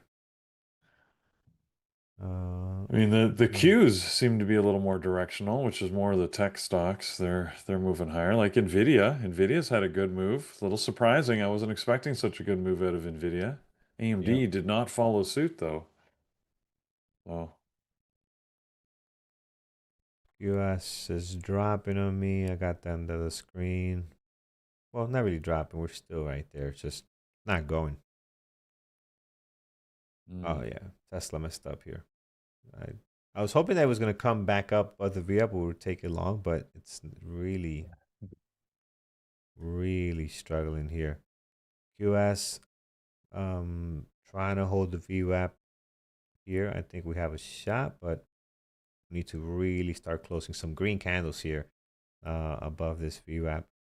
Would be nice. ASTS. Nothing here. POTR. POTR actually looks like it's gonna go long.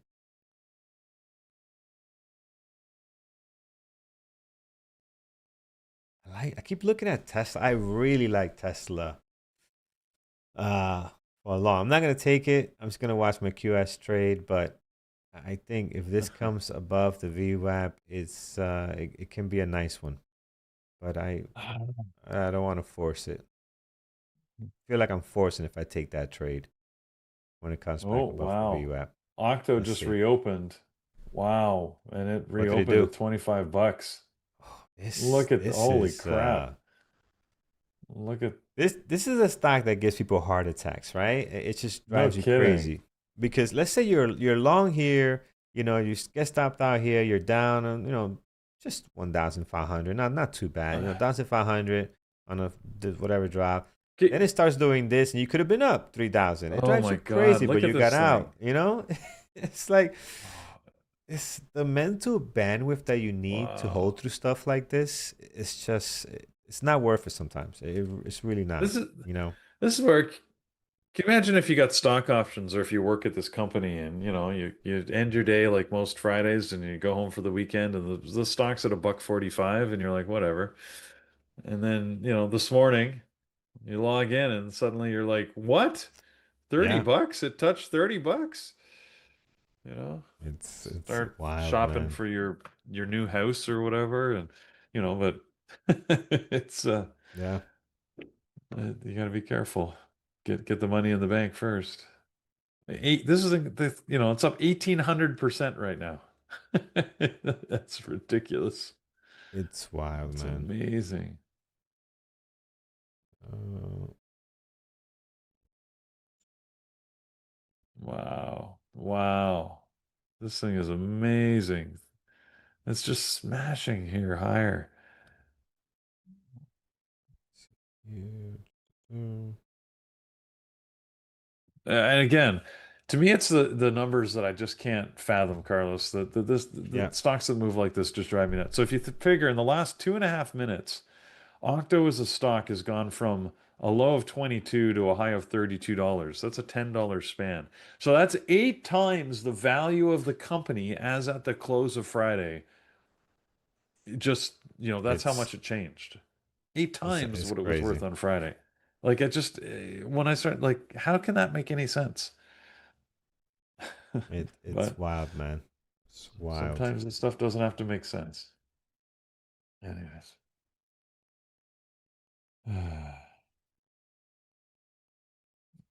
Yikes. Yikes, yikes, yikes. All Let's right, Hood see looks like here. it's finally hit maybe a high here. It hit right on this R4 level that I've got marked. Bounced off of that a little bit.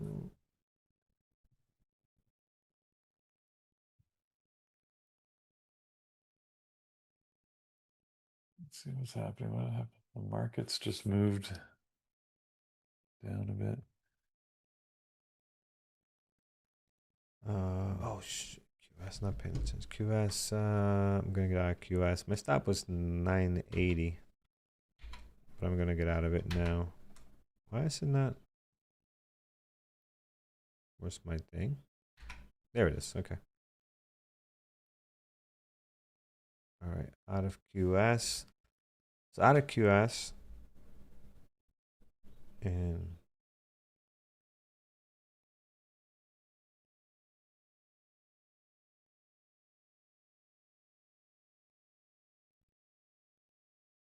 we'll wait for something else. Okay.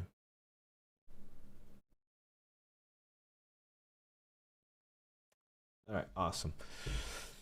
All right, let's see what we got, friends. All right, so 2 losses from me, QS. And someone asked me, sorry, I was texting my dad here. So someone asked me what was the strategy. So view at breakout, very, very clean view at breakout. You got the breakout happening here. Here's the pullback. Here's the confirmation candle. And again, you're just not going to get the continuation sometimes, right? Last week, every trade we touched on this strategy worked out. And I don't think we did anything else besides view at breakouts last week. And it was 4 trading days. We have 4 trades, all green, all worked out, all got the breakout. But today we're struggling to get to get the breakout going, right? So, not the best day for VWAP breakouts. Best day for breakouts right out of the gates, man. And I just missed some good ones here, like Hood, like Hood. If we take a look at Andrew's trade and bring this over here. I mean, just amazing, amazing stuff. It's looking for 116 now. Wow. Looking for 116 at the moment. It's just insane. Insane. So yeah, some really good opportunities. Um, it just was not in some of these right now.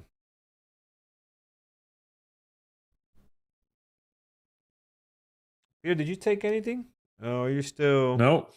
Still watching. I was actually okay. looking at Hood to see if it was good for a potential short here, but I'm not seeing supported.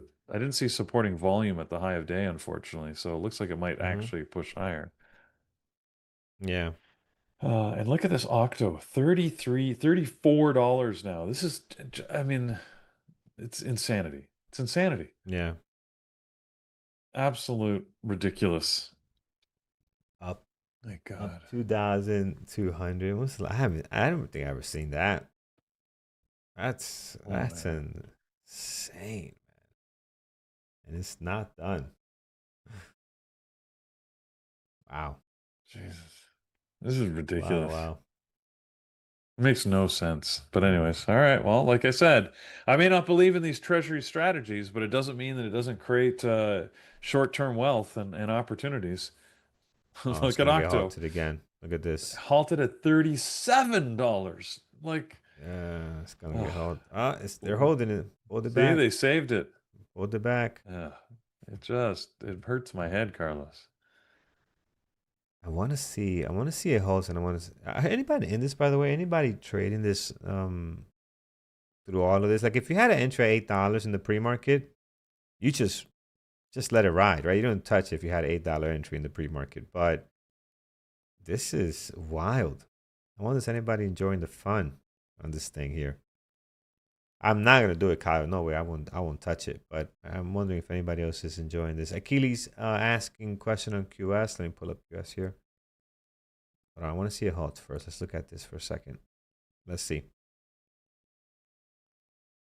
There it is. Halted 31. 10:06:31. Wow. This should be a 10-minute halt as well, Peter, or even longer. Um, Yeah. Kyle says that stock is the widowmaker. My wife will leave me. Um, uh, mm,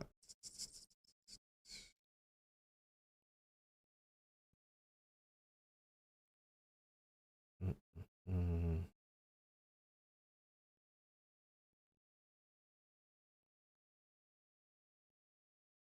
let's see here.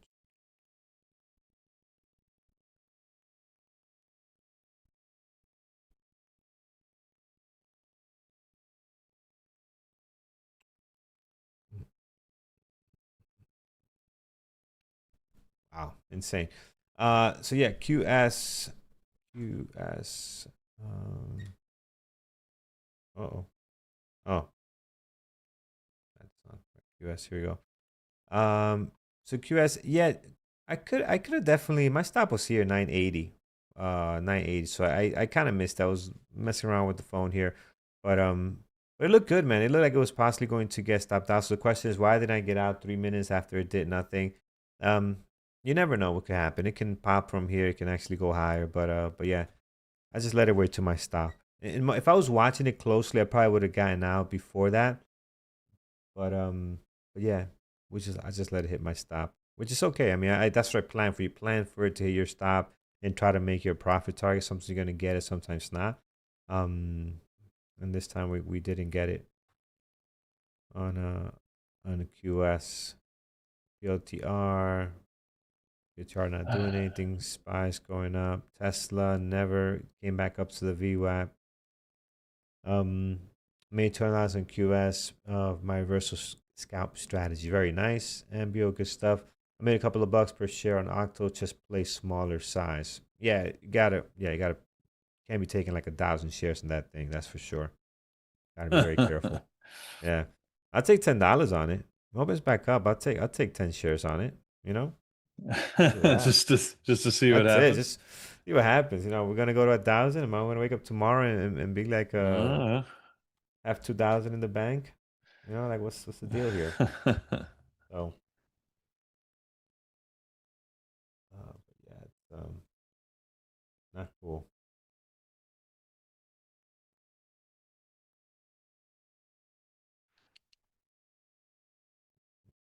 Mm. wow. A big day for Hood up 13%, 14% Moscow almost. Mule, welcome to the Lambos and Garbage Truck family, my brother. I Moscow thought you were Mule, already that's a part of great it. drink. Yeah, yeah, good That's a member of great ours. I thought drink. you were already part of our fam there. But nevertheless, welcome, my friend. Welcome. Good to have you. QS QS is interesting. I think QS will keep an eye on it. I'm not gonna trade it now, but could be interesting a little bit later. PLTR. So just two trades for me, guys. Both VWAP breakouts that didn't work out on QS, and also PLTR. We had one a breakdown here that also failed, right? And this is kind of the SPY's fault. Pushed higher instead of selling off. So I was kind of betting on the SPY to sell off, but we didn't get the continuation. So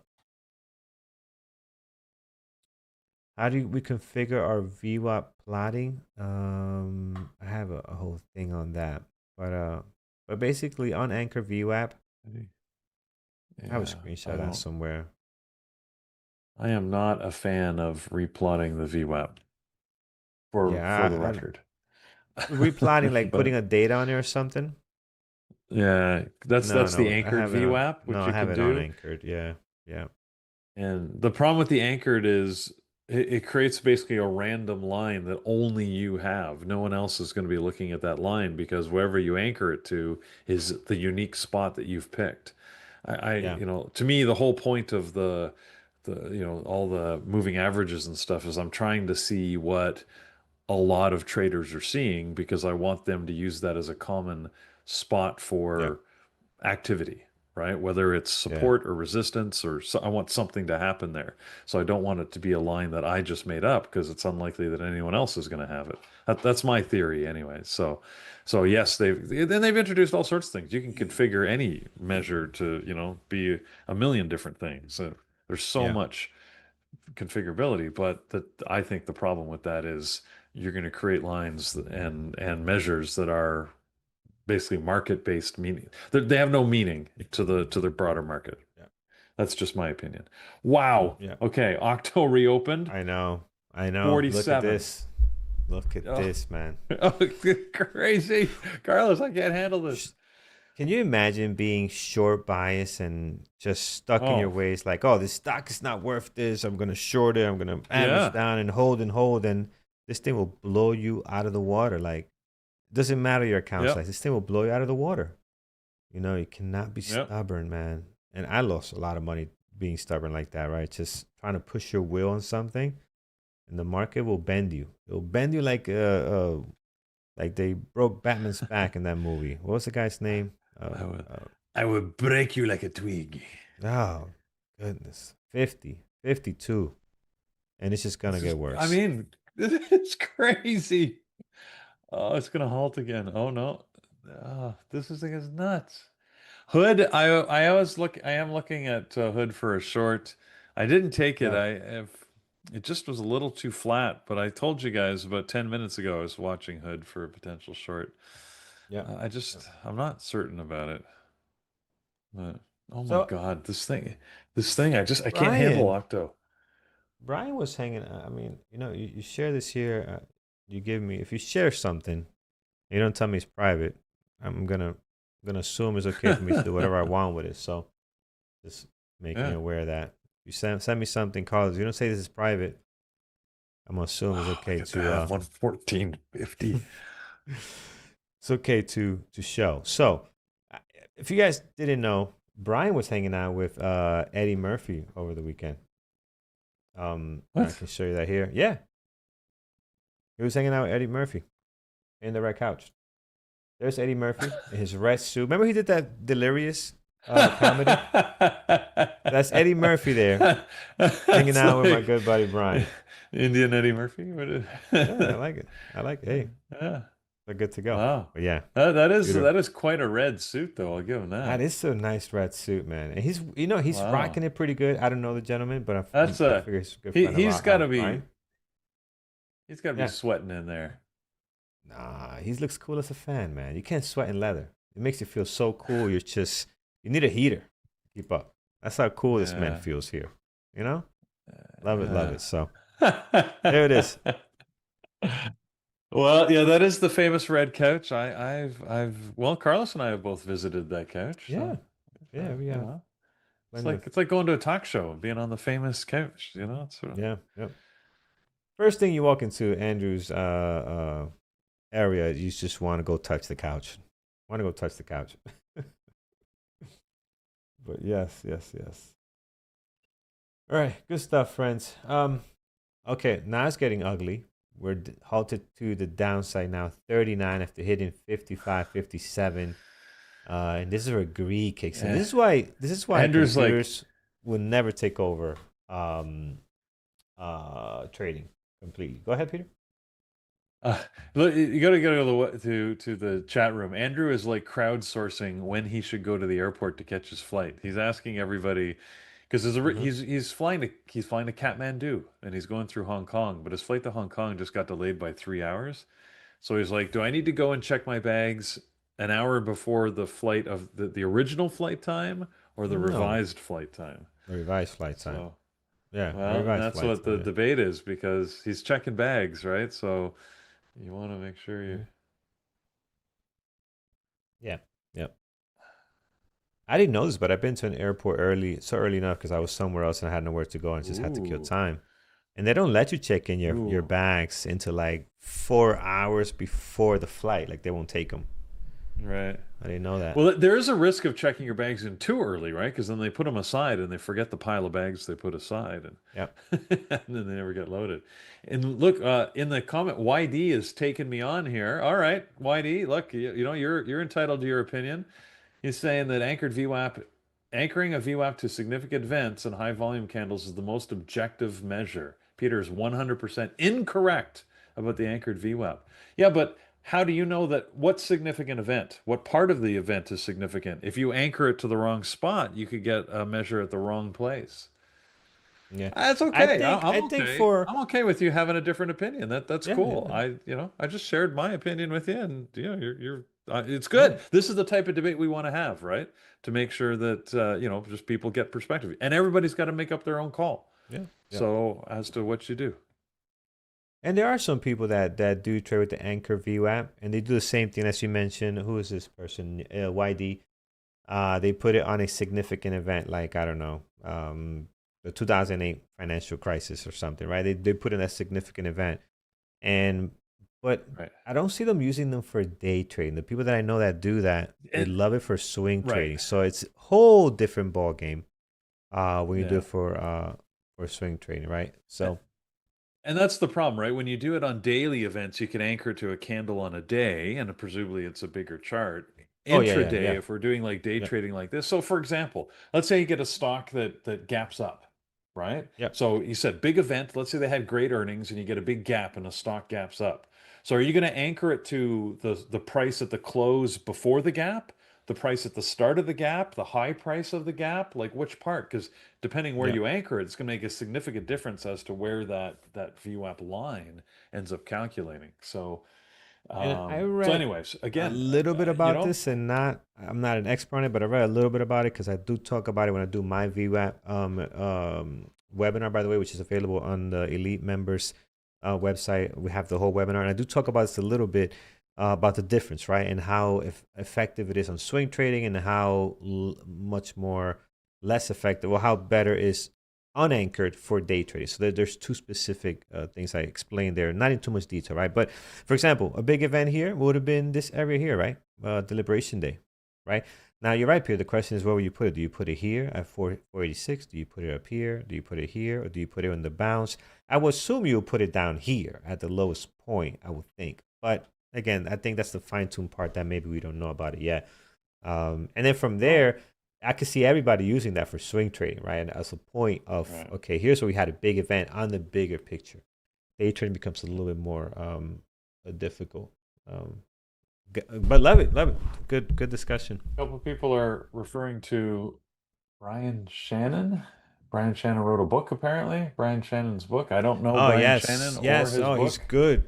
good trader, man. We actually Andrew interviewed him a couple of times. He's interviewed Andrew as well. We've Okay. done a couple of podcasts, and he does the Anchor VWAP, and same thing. He does it based on big events and more for Okay. swing trade. He's more of a swing trader, I think, more of a long term type of trader. He's not trading like me and you are, Peter. We're momentum traders, right? Right.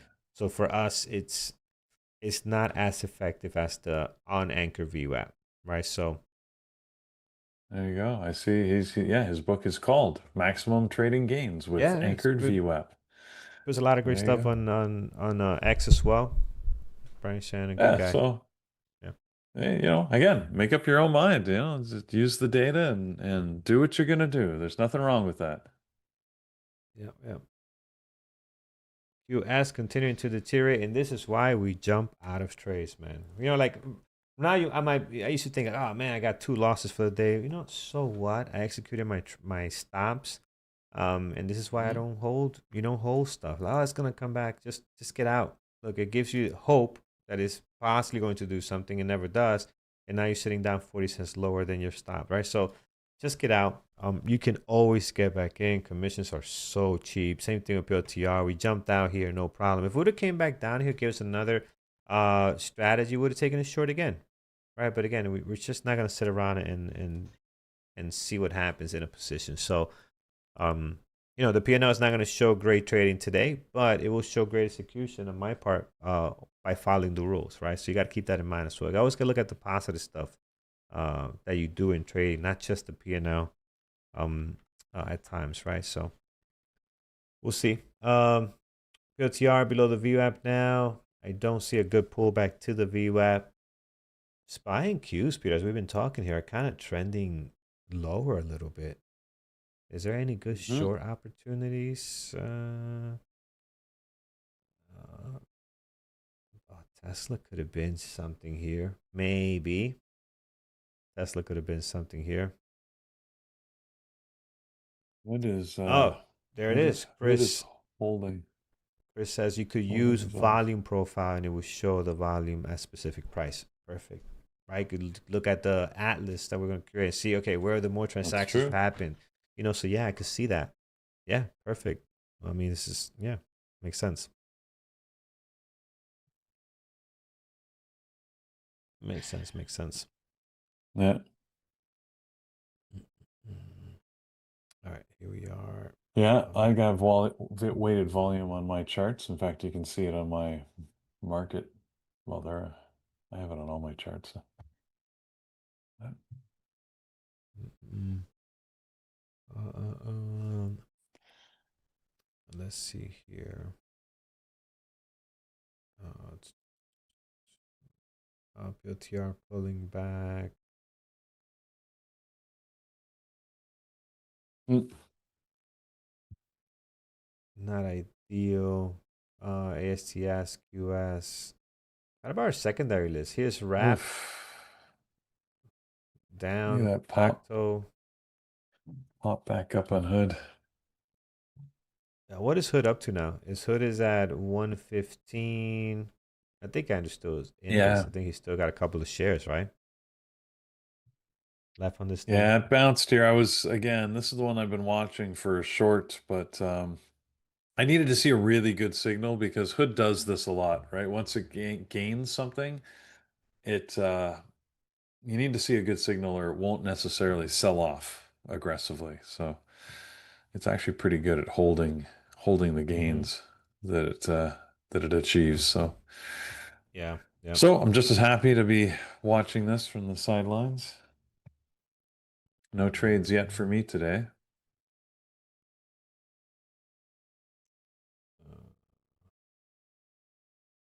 All right. Some things look really choppy. Like Apple does not look good today. Microsoft doesn't look good today. Yeah, it's very choppy, friends. So be careful. Amazon, AMD, very choppy. AMD, you think a reverse on AMD here? Back to the VWAP? I'm sorry. VWAP break. I'm looking at the wrong ticker. VWAP break. Oh, okay. Yeah, it looks interesting.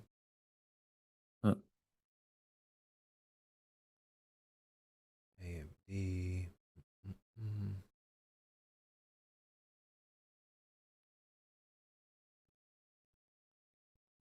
Let's see what else we got going on, friends. Caught that long on AMD. Nice. Let's check NVIDIA. We haven't looked at NVIDIA today at all. What is NVIDIA up to? Just saying, I actually had a great open. I had a nice open. 1 minute RB looks great on this thing. Even got an ABCD pattern on the 1 minute, somewhat, and then also a 5 minute RB, which not too easy to trade because it's so extended, but you do get enough pullbacks here to be able to kind of get into the trade, right? Let this viewer kind of catch up a little bit and then jump in. So that was nice. As far as the VWAP breakdown or up now, it's hard to tell, right? So you had the momentum going here, you had the pullback, and then you had the confirmation candle, but it doesn't break. It stays here, pulls back up. Now here to take it long could be very difficult for a VWAP breakout, right? So you have to kind of figure out what strategy you have. Are you doing a reverse off of VWAP? Like, what is your strategy here to go long on NVIDIA if you want to take that? I wouldn't. I'm sorry, I'm showing the wrong screen here. I wouldn't take as a VWAP breakout like the strategy I like, just because we're not leading up to it, right? I like when it leads up to it and we kind of have that momentum like it did down here, right? Like it tried to do, but so I don't know. It's a tough one. It's a tough one. I personally wouldn't take it here for that.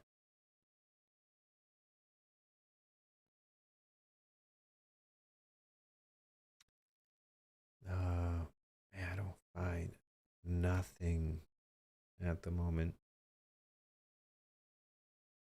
All right, Octo's gonna give 57 another shot here. It's gonna try to get up there. Let's see if it can hold. gonna try to get going. Hood heading back up to 116. It's battling with the high of the day here at the moment. What a trade, man. Hood was the trade of the day. Wow. This was Yeah, it so worked very nice. well. Yeah, yeah. So nice. Baba Messi. I'm just looking through my secondary here. Open, not great as far as what I'm looking for. QS bouncing back off 946. What does QS daily looks like here? Oh, yeah, we got a nice gap up on QS. That's right. Okay.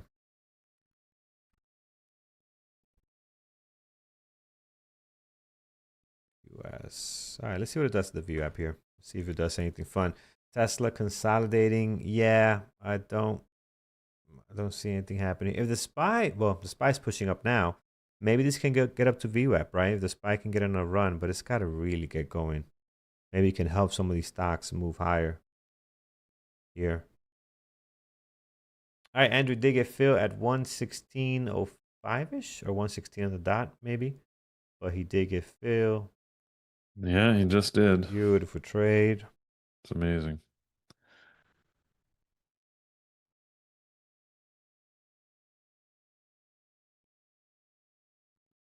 AMD. AMD popped up. Yes, nice. Right to the previous day close. Into the green. Melanie, you're watching Apple. What are you looking for in Apple, Melanie? What do you want to trade on this thing?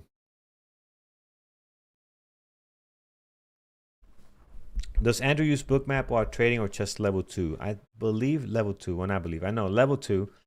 He's working on Atlas now, which is going to be like a Bookmap. But just level 2. So level 2 is going to give you a lot of information. Atlas and Bookmap are going to give you that. I love that historical uh, map that they leave, right? Like that heat map that they leave on the historical where they had a lot of transactions, supply and demand. Because you don't get that from level 2. Level 2 is just right now, right this moment.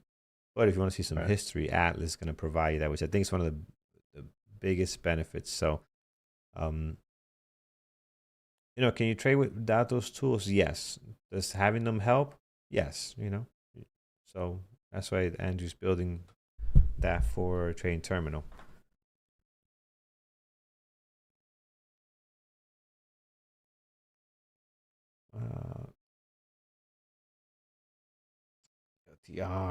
LTR. Rejection. Okay, so Melanie's looking for rejection on Apple, maybe 250, then rejection. But I don't think there's enough time. Yeah, time is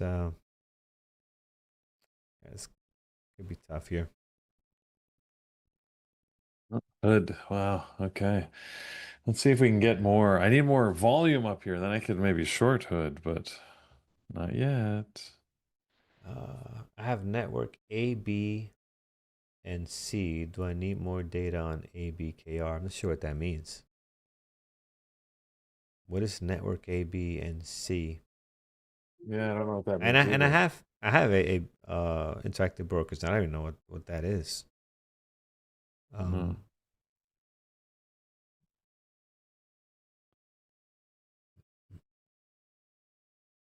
So I mean the data I pay the data through Dash though.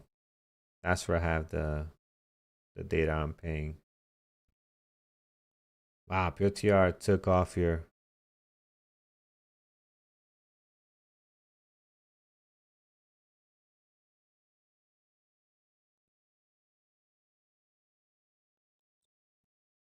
Yeah, Jim, that's exactly it. But I'll let ask Andrew when he comes on in a few minutes about Atlas and what he said last week because he has more details on what they're working on.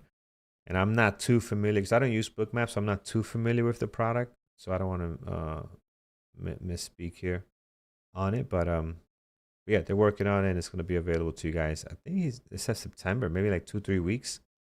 So I see he was showcasing it here to our members in chat. So he might do that also with you guys.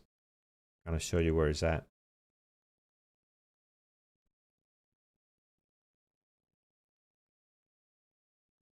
Potential and VWAP break on IonQ.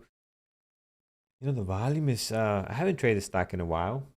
There's definitely is potential, but the volume seems so low, man. I mean, you're just not getting that breakout type volume, and this market just seems to be blah a little bit. At least the stuff I'm watching, Peter, has not been great at all. Like even QS started off really good. Volume is completely crap now, so that's not good. Here we're doing very well. Look at how nice the volume was. Look how good this thing was moving. Now we're just struggling. So even if it comes up to VWAP with this type of a situation here and volume doesn't increase a little bit, it might be tough, right? So it still happen, but we need to start seeing that explosive type volume, and we're not seeing that right now. IonQs definitely doesn't have it at the moment. So, but let's see. Let's see if that changes. Still very early on, guys. We're just over an hour after the market open, right? So there's still a lot that we can get going here. Yep. Feels like it's been a really long day, Carlos. But Yeah. So the white background is especially for streaming. Taryn is much easier to see. Like if you look at a black background, it's harder to see the um the graphics, right? So why is it a little bit easier? And I actually thought it was the dis- opposite. I disagree thought, on that. yeah, well, yeah, you use black. Yeah, but on the I stream it use doesn't black. look I good. find the white too hard on Yeah, my eyes, so yeah, I prefer the black when I'm watching for hours on yeah, end. yeah. But on the stream it doesn't look good. Like for you guys, well, No, it Peter, doesn't bring up look your as screen. good. Yeah, that's what I'm saying. It I'll doesn't look good agree. on the stream. So when I send it Yeah, over to you okay. guys, it doesn't look good. Yeah, Y looks I nice agreed. and clear and crispy. You can see the entries and exits very good. So that's why I use it. Now what happens is, Peter, I've been there where the white is like, wow, so much. You know what I do? You put the brightness on Mm. your monitors down. So I went to the doctor and I'm like, my eyes are killing me, right? And I'm losing my eyesight. I need glasses. Everybody in my family wears Right. glasses except me.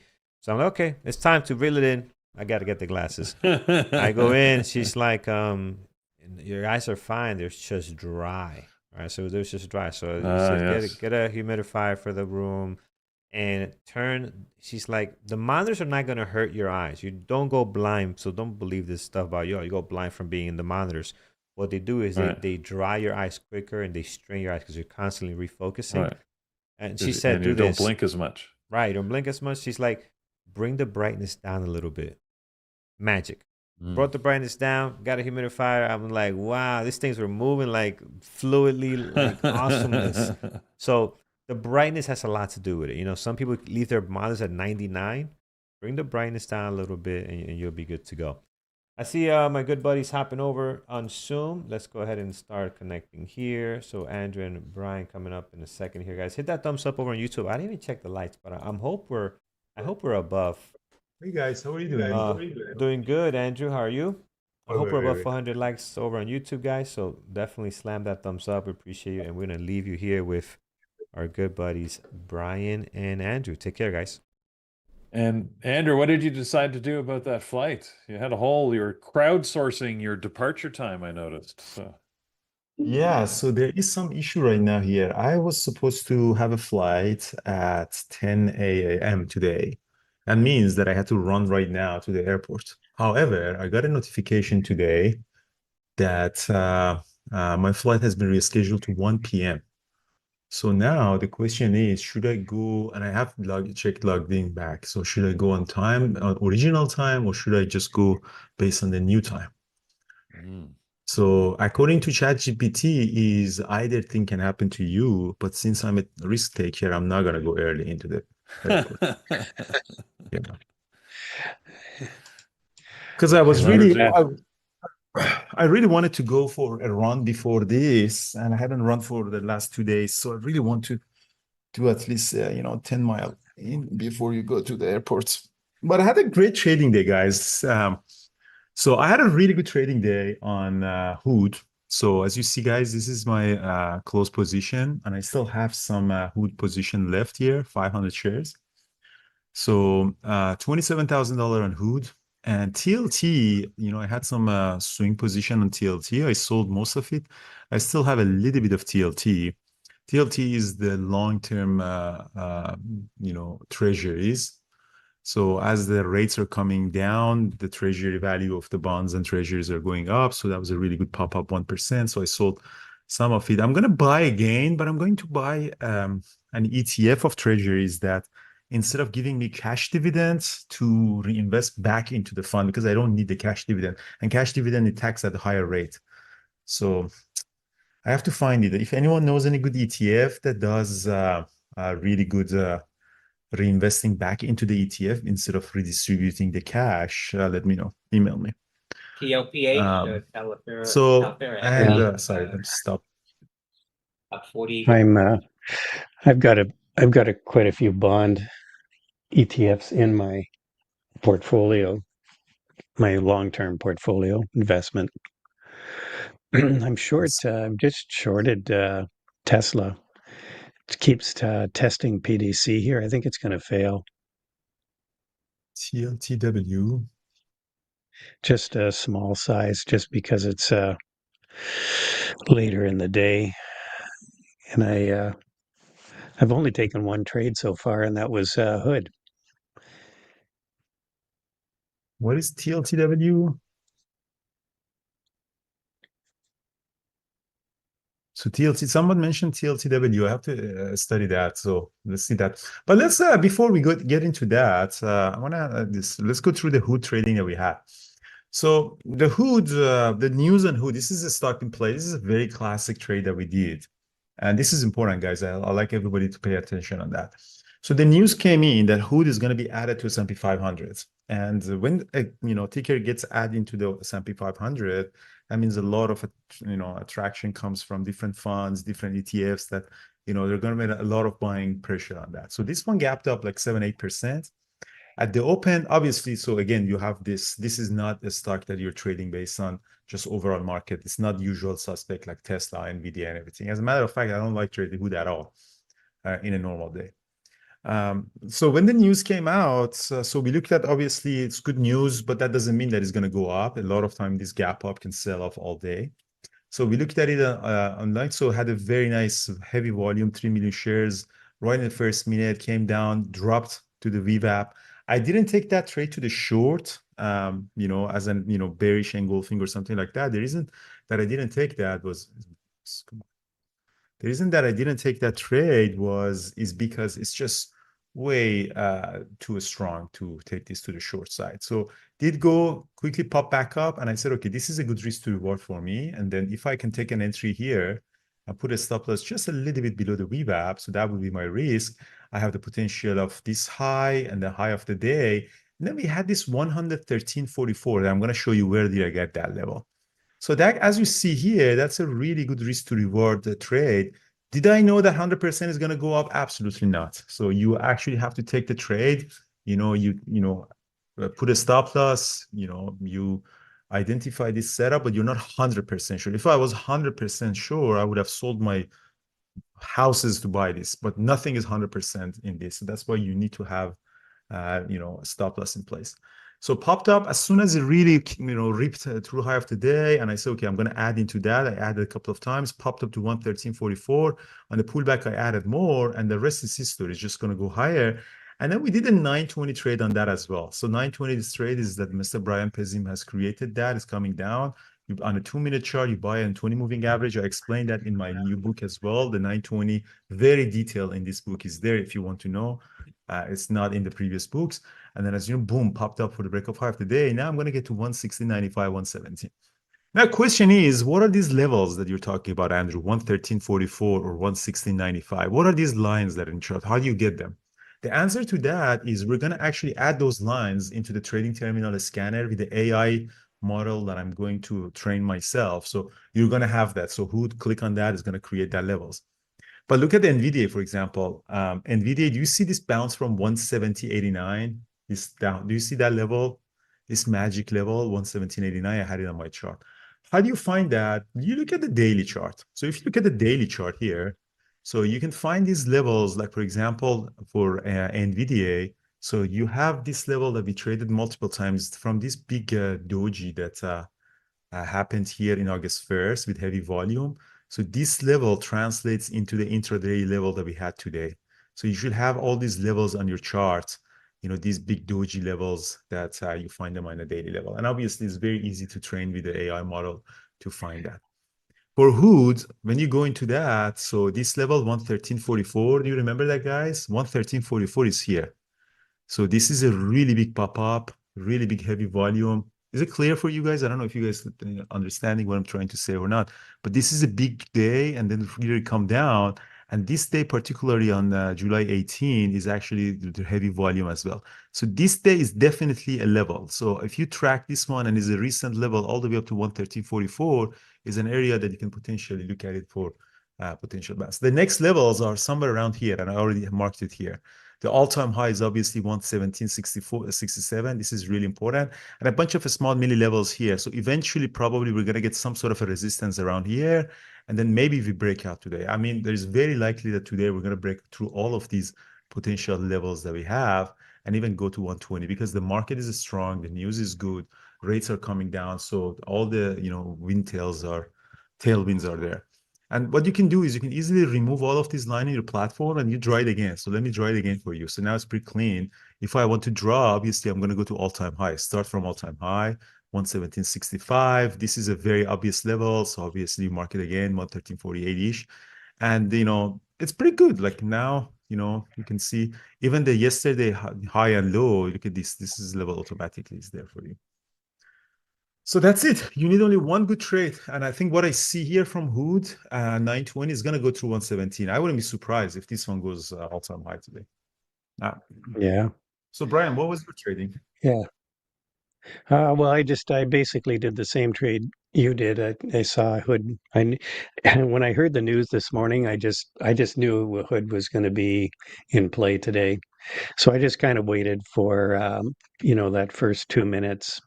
There was a little bit of back and forth as retail traders jumped in and out, and then when it just started to break out, I was just waiting for that next candle to start to engulf. And just got long at 112. Yeah, And I got out at the rest of my position at R4, which was around 115. 115.70 was the exact R4. I think I last exit was 115.30-ish.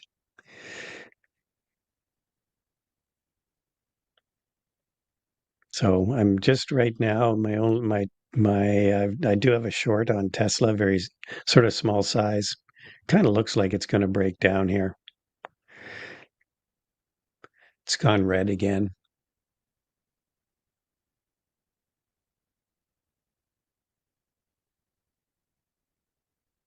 The Qs are up at pretty close to Friday's high.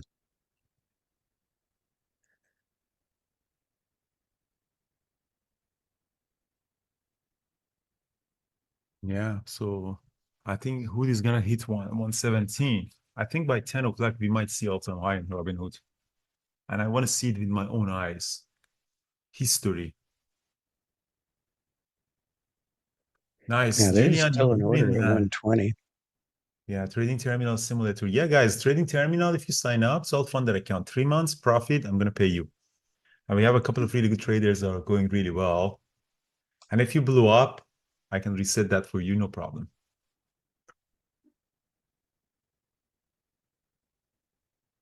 So somebody asked about, how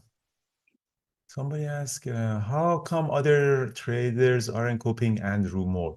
So the whole idea of our community is not really copy trading. It's almost impossible to copy trade. The idea of the community is being around some traders, learn from the other traders, share news, save time, education. Like if I, for example, want to have an hotkey right now, I have to Google it. I have to use ChatGPT. It's going to be super difficult. I think actually ChatGPT is easier, but you ask a question here in the chat room, quickly get an answer. I had a question about getting to the airport today, and I got a lot of really good answers. So having a community is very powerful. All the,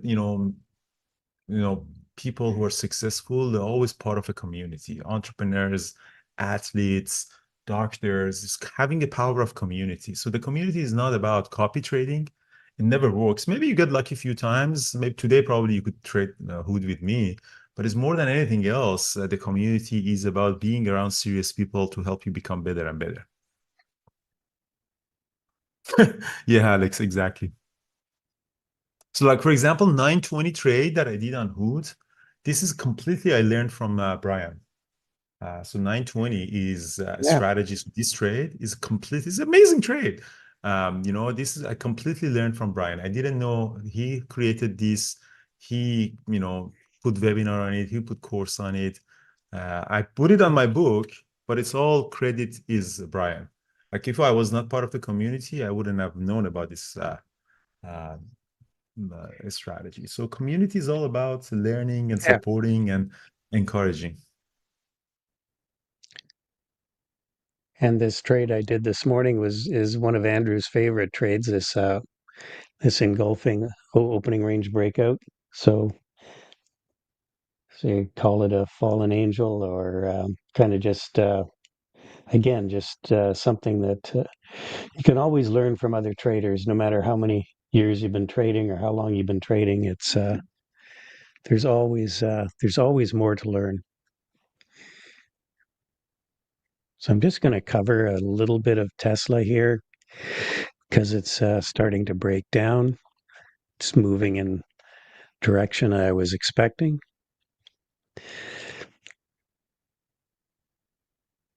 Yeah, OCTC. That's we were talking about that. That's you have to be very careful with stocks like that. They can make you a lot of money, and they can also blow up your account really fast.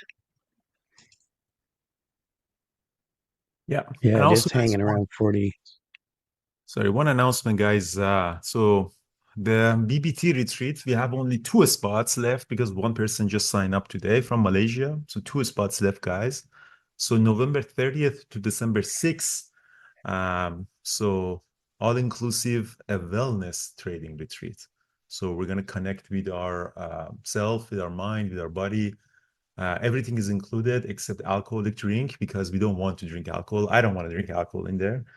And so we're going to see each other on November 30th in Koh Samui. It's a 5-star luxury resort. And, pick up everything included. So we have 2 spots left if you want to come. The price is $3,000 for one person, $4,000 for 2 people if you're bringing a spouse, because most of the cost is the private rooms. So, and, if you go to the Bear Bull Traders website, you can click on that. You get all the information in there. And we trade every single day. We do have some activity. We do meditation, we massage, spa, energy therapy, and some excursions. We're thinking of some diving, snorkeling. It's a very beautiful place. I've never been, but a lot of people who have been there would have been amazing. And again, it's really not for profit. We don't want to make any money out of it. We just want to bring people in there. So what you do is you have to meet us on November 30th on Koh Samui, on Thailand. So I fly to Bangkok on 29 and try to catch a flight same day. If not, I stay one night on 29 in Bangkok. I think is BKK is the airport, and then from there we're gonna go to Koh Samui, and the resort will pick us up. So you just sign up, you give us flight information. I'm gonna give it up to there. And yeah, there are a couple of Malaysian people actually sign up. So we did last year, same time, we did it in Colombia. So there's a lot of people from South America, North America came. Because this one is much longer flight. So a lot of actually people coming from Asia. And I love that. I love to hang out with the Asian traders. And we're going to trade. The trade is, I think the time is about, 6 to 8 p.m. we trade. So we're going to have starting from 7 a.m. We start with yoga and everything. And then we're probably going to have a very light or early dinner. So at 4 p.m. And then by 6 p.m. we're ready. Carlos is coming. We do the pre-market show from there. We have good business office center, internet. We bring our Starlinks as well. So 6 p.m. to 8 p.m. we're going to have our trading. And after that, we either hang out, questions, webinar, everything, all the way to sleeping. And then in the morning, we're going to do some activity as well. So we're going to have 2 meals, like one breakfast and one early dinner, so which is really nice. And I think it would be a really amazing event. And the Colombia was amazing. So this one also super excited. So yeah, 2 more spots, guys. 2 more spots left. So we also gave one free to our members of Lambo and Garbage Truck. And that would be nice if you guys can join us. All right, so let's see who is going to hit 117 with my own eyes. I want to see that.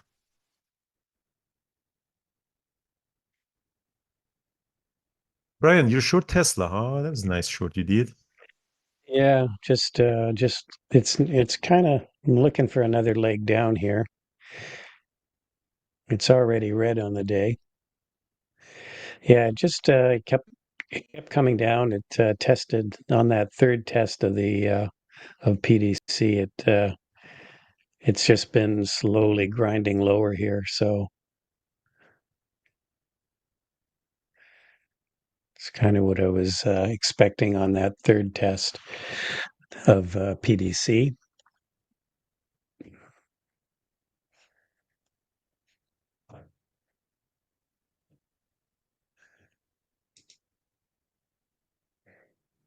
Perfect. So we had the guys, the boot camp, people who are in the boot camp, guys. We have live trading with Thor and other traders every single day. So make sure that you go into the live trading room for Peak Capital boot camp. Octo was another crazy trade that we had, up to 3,000 dropped. So that's crazy. So that is absolutely crazy.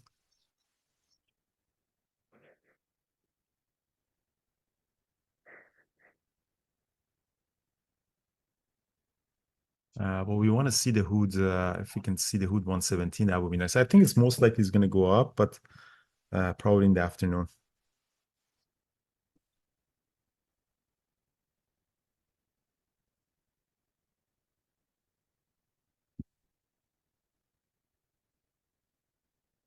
Reza, I got your coffee in Starbucks. You got to go pick it up. It's two.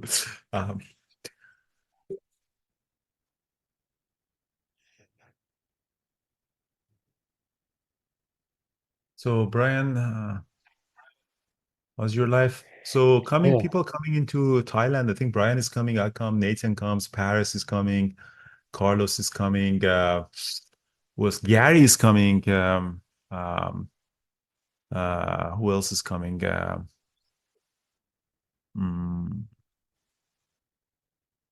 know there are more people coming. I don't remember that. Carlos, yeah. Koh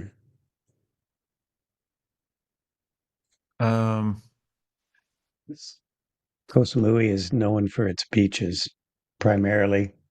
It's beautiful beaches. Do some swimming, some snorkeling. Unfortunately, I don't think there's any surfing. It'd be awesome if there'd be some surfing.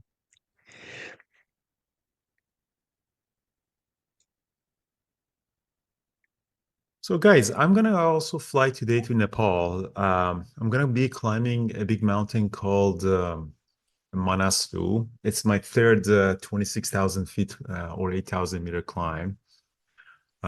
Again, according to the flight delay, I should be able to catch it. If I go late to the airport and I miss my flight, I might be back today and tomorrow trade. But next few days, I might not be able to trade. I do have my Starlink in the base camp. We have internet. I should be able to be trade and active. But if I am not, so maybe the people would cover. I know Peak Capital traders, you're in good hands with our things. If not, Brian is taking care of them. Paris might come, and Gary. We might get access to Paris and Gary for the trading at the open. Yeah, I think it's really nice in Malaysia comes. It's a little bit difficult. So the flights from North America obviously is very difficult. It's really cheap if you fly economy. Like you can get one way from LAX for $400. But it's long flights. So I totally understand if people has a little bit of hesitation. But I don't want a big retreat either. So small group of people is nice. Colombia was 35 people, which was nice. I think it was a little bit too much Colombia. Plus Colombia, the issue that we had in Colombia, what I learned was a little bit too much. We did 4 cities in 8 days, and it was too much. It was really tiring for me and for everybody. So what we're gonna do is this one is a little bit less fast paced and less activity, and then really we want it to be really more relaxing. Yeah, so if I miss my flight, guys, you're gonna see me tomorrow morning trading from here from the office. And if I do not miss the flight, we learn something about the airport tips and if you go late or not. So that's one part of education. That's part of the elite membership. You know what time you go to airport.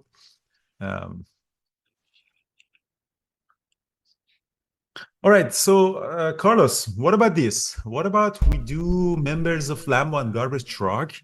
We gave one membership, elite membership for free for the members of Lambo and Garbage Truck. And we do 5 draws for other people. So if anyone wants to join on YouTube, Lambo and Garbage Truck, if BBT members from the chat room want to go to YouTube, like the video, please. Sign up for members of Lambo and Garbage Truck to support your channel, get 1-year membership. And but you need to like the video, guys. I know only 300 people like the video. If you don't like the video, you won't be in there. So Yeah. SPY is making new highs. All-time high on SPY is 652.50. We're gonna go there. Yeah, 652-ish and change was Friday's high, which I think was all-time high. There we go. Nvidia's breaking down more. Thank you. That's another was looking for that next push lower. Cover some more. All right, guys, here we go. Hashtag BBT. I'm using 350. I'm using the 350 puts. So getting All a right. much better return on my investment on this. All right, so we do the book 5 draw for everybody, and then we do the last one for members of Lambo and Garbage Truck. All right, excellent. Here we go, friends. So- All right, so for the ebook, first one is going to be Lisa Kafil. Kafil. Okay, perfect. Well, Nice. congrats. Number 2, Mohammed for the ebook. Next we have Ian. Good to see you win, my friend. Oh, Ian Carson. Yeah, Ian is a Yeah, good friend. yeah. Yeah. Good friend of ours here. Michael Najend. So Michael, congratulations. And 2 more here. We have number 4 is going to be for Yama. Yama, congrats. And last one for the ebook, number 5 is going to be Cam Stewart. So congratulations, guys. Nice. Email me, carlos@bearwoodtraders.com. I'll send you a link for the ebook that's being given away today. All right, so next one is for annual membership, Andrew. Yes, one All right. annual membership, free Beautiful. elite membership, members of Lambo and Garbage Truck. All right, so we'll do members. What's the member? Lambo. Before give you a quickly, I say what's the members of Lambo and Garbage Truck is. So YouTube is really favoring the channels that have membership. So Lambo is obviously I'm driving a Lamborghini, and if you're a trader, you're a scammy, you have to have a Lamborghini. So it's so classic to be a trader and drive a Lamborghini. It can't be a scammier than that. And of course, I'm driving a Lamborghini. But the Garbage Truck is my previous office a few years ago. It was, my office was toward the back alley, and it was in the first floor. So, and every morning at 6 a.m. when I was trading from the office, these garbage trucks were coming, and it was taking off the garbage, and it was like, it wasn't like boom boom, it was like they were really anger management people were hiring that. So it was so noisy that I couldn't really trade in the morning. Like they were like some crazy people. Even Louis C.K. has an episode about this in his TV series. But anyways, so the garbage truck kind of stuck with our community, and even in the retreats that we have, people are coming and bringing me garbage truck and stuff. And then there was also pigeons and stuff. So this Lambo and Garbage Truck, Carlos created that, but it's really supporting us like at $4. It's not even one of Starbucks. Yeah. This one is probably more expensive than that, but it supports our channel. So really, YouTube's algos are favoring these kind of channels that build community around it. So we appreciate the support, and as a token of appreciation, we're going to give free away things for members and audience. Yep. Videos So and yeah, let's do recaps, 1 all year kind of free stuff. And adult of, Yeah. membership. and All of right, so course, it is, guys. Carlos has that great image of Peter and him driving the flaming garbage truck. Can't miss that. Yeah, we got a little bit of everything. There it is. If you missed it, I just me and I Peter. I miss the pigeons. I wish All the right, pigeons would guys. come back. So here it is. 87 entries so far for the membership, annual membership, a BBT Elite member. So let's go here. Here's the winner. It's gonna be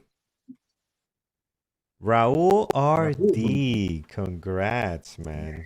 Congrats. So annual membership for you. Email me, carlos@babytrace.com. We'll get you all set up, guys. Congrats to all the winners. Awesome. Yeah. So yes, Mohammed. So if you're in the chat room, you have to go quick, open a new tab, go to YouTube, be part of the Lambo Garbage Truck, and we do weekly a lot of giveaway to folks in YouTube. So we have one of our really good traders, Nathan, is here. Nathan is one of the masters of reading the order book and data visualization. I think he got an award from Bookmap as well. Yeah. Bookmap, yeah. And Nathan is leading actually the development of this market atlas that we're building for Trading Terminal in the next couple of weeks is going to come and, available for all Trading Terminal folks. And we already have a prototype on it. So, essentially working right now, this is the test data. It used to be connected to, I don't know if the developers are working on it. It used to be connected to data, but it's not right now. So we're going to be so for all the equities. So yeah, Carlos, if you show me, yeah, so that would be something. And Nathan is already having mentorship sessions on reading this order flow. After September, we're going to launch that. It would be completely on this thing. So Nathan, thank you so much for coming and supporting and helping. I'm going to turn off. Brian, thank you. Great trading with you. And if I can catch my flight today, I'm going to miss trading tomorrow, but the next day I might be able to trade. And if I'm not trading, we have a lot of good traders at the Open Come with Brian. I think Gary is there, Paris is there, Nathan might come. And of course, we have Thor trading and people who are not at the big capital live trading, they're going to come here. Cheers, guys. Yes. All right.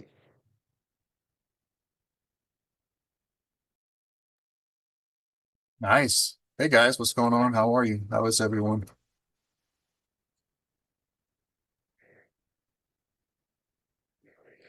Good morning, Nathan. Welcome, Ron, to Lambos and Garbage Trucks. So what's everybody traded today? I had a long I took on MYM and it hit. So I got a nice 3-to-1 on it. I'm probably just done for the day. Pretty excited. Hey, Nathan, did you share a screen? Yeah, did it not come up? Let me do it again. Try it one more time. See if this comes up. That come up that time? No, don't see anything yet. Let me check here. That's Peter's screen. And there it is. Okay, I got you now. Cool. Got it. You're set. Yep.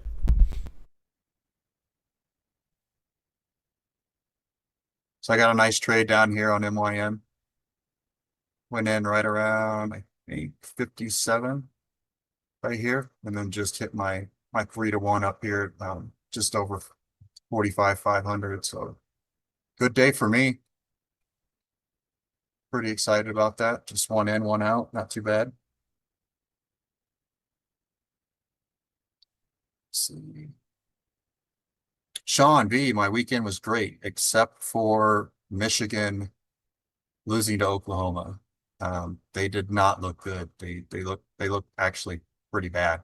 So that was the only bad part to my weekend was having to watch that. But it's all good. We're still a young team. I'm pretty excited about them. So we'll have to see. We'll have to see how we do when we get into Big Ten play. Any Michigan fans in here? T Diddy, you're short Netflix. Along on TNA. Nice. Yasmin, Hood, GLD, Silver. Nice. So you're trading some futures. Let's see, humorous. Quick question for your gap imbalance. Do you only look at all three candles of the same color, or so? I haven't found much of a difference in a one-sided gap or a two-sided gap. So let's see if we can find something here. Maybe 5 minutes, I'll have something better. So one-sided gaps would be, I don't see a one-sided. Here's a two-sided gap. So this middle candle here, we have a bullish candle on one side, a bearish candle on the other. This is a two-sided bullish gap. And then if this was, if this was a green candle here, a bullish candle, it would be a one-sided. It would be a, full bullish. But I haven't found a big difference, even doing some back testing and stuff. I haven't found a big difference between a one-sided or a two-sided. For me, mostly getting at least 3 different time frames together on a gap. So, 4 hour, 1 hour, 30-minute, 15-5. Just as long as I have at least 3 of those, I found that to be the best, to kind of be the most powerful. But one-sided or two-sided, it doesn't seem to matter a whole lot. Let's see. New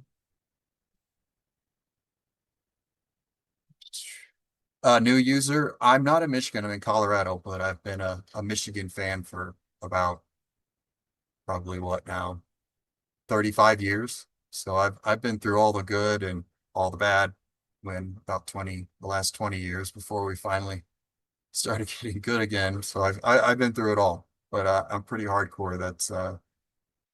That's my football team. Let's see. When do I view gaps in ballot? Let's see if we have any. This would be in ballot. Well, I mean, we're just going to use this one because it's super tiny, but we have another one here. So when I'm playing a gap, if there's been a wick into that gap, let's see. Let me see if we have anything that's just wicked into a gap. So that one didn't come all the way down. Let's see. Come on, give me something. Okay. So this gap here, if we wick into this imbalance gap, if a candle wicks into it and pushes off of it, I will use the rest of the gap. So whatever's not been mitigated by that gap, I will still use. But if a wick covers, for this bullish gap, wick covers that downside, this gap is mitigated. And if we close outside of the gap, so this candle closed underneath this wick, then the gap's invalid. Like I don't look at it as strong anymore at all. If we just wicked into it, I would say, I would still identify it as support. But now that we've closed, this gap is dead to me. Like I don't look at this gap at all. I don't look at it as anything because it's been completely mitigated. All the opportunity for sellers to sell, they had that opportunity. So then the gap is mitigated. I just look at it as just a candle formation and no longer in any type of support. But as long as there's areas left in there, I still use that area in that gap. Let's see. Florida forgot to put their starters in Gator down. Man, yeah, Florida's how Michigan was before 2021. They've kind of stepped into that how long are you going to torture me by letting me watch you kind of football. Oh, go blue. I love it. We got some Michigan fans in here. That's awesome. Let's see. DB, you're waiting for a short off R3 on ES. I had that. Is it up there yet? Ooh. Oh, wow. I guess I don't know if you can hear me, Nathan. I don't know if Carlos has me coming into the YouTube yet, if anyone God, can hear me. God, is that you, Can you God? hear me? Hello? Is that God? Dad? Is that Dad? Dad? What's up, dude? Not much. ES is up at your spot, so we had a question about it. We're gonna bring it up and I look don't at know it. if anyone else can hear me yet. I'm actually long RTY right now, and S3 buy got called out on Oh, RTY. So you took that one again? I've been long RTY since actually I never ended up cutting it. So I ended up just holding it. It never lost my stop box. So I went ahead and just held it through. So Yeah, I had a 3 to I'm 1 looking for the on open price on this one to see if I can get up to the open price on it. I had a 3 to 1 on MYM. I should have held it for the 4 to 1 spot. Hell I had a yeah. 4 There to you go, 1, buddy. but I'm it's all almost good. there. I'm trying to get to the open price. Thor is your conscience, Sean. Don't overtrade. I thought it was my long lost dad for a second. Well, I mean, I am your father. Maybe. You're only a year younger than me. You never know. Well, I mean, time travel. So that's funny. So anyway, yeah, we were in P Capital this morning and obviously, and RTY. So yeah, I'm trading RTY today because the market started to sell. So I didn't get that. I really wanted to short ES today. And I'm glad that we're kind of getting there now, which is awesome. But I was, yeah, I was really hoping ES was going to sweep up. So, but we're at that spot now. So maybe it offers it. I mean, we are calling it right now. So, we'll have to see what happens. So for me, the only thing I don't like for the ES short right now, well, actually, never mind. We never closed the gap to the CP. So, but I don't like that we had to go down in order to go up. You know what I mean? Like I really would have wanted this to go up first and then come Mhm. down. So I don't like that as much, but we'll see what happens. So far, I'm holding my long on RTY. I'm up That's about looking good. 1,300. I'm up about 1,300 on it. I've got 2 full-size contracts. So I'm gonna, but if this maybe comes back through the CP or something like that, maybe I'll bail on it and just take. I should be around $1,000. But I want to answer Pedro had a question. He wanted to know if I could expand on what columns I have on my bookmap window on the right, what columns I use and why. So Please. I have the let's see, the column on my left. This is my spot gamma levels. If you have a subscription to Spot Gamma, you can add their levels through the cloud notes on the bookmap, which is really nice. So I just have them placed right there, so I know exactly where they are in a quick look. But for everything else, I just use. Can you get on this one? Nope. See, I'm having computer problems now. There we go. The market depth. I just have the nodes here for the market depth, just to make it easy to see quickly, what the book looks like if we're bullish or bearish. And then I have the order book on the right that has the actual number of contracts that are there at each level, just for a quick view, just to see how many. A lot of times you'll get a red or an orange or a yellow level here on the heat map, but then you look over and you could see, some disparity through those orders, and one's larger than the other. So I do like to have that so I can see the actual contracts. And then over off to the far right is my session volume profile. So instead of having volume profile on the chart, I just use it here on Bookmap, mostly looking at gaps. So I like to get an idea of how we are buying and selling. Sometimes I will put the delta on here, which will be the difference, but really kind of these gaps in here with the volume, I pay a lot of attention to, and I like to match that up with my chart. So, when I'm looking for 5-minute, 15-minute fair value gaps, I like to see that we also have this gap here through the volume profile. So, this is really nice if we match that up with something on the chart, looking for an area. Absolutely.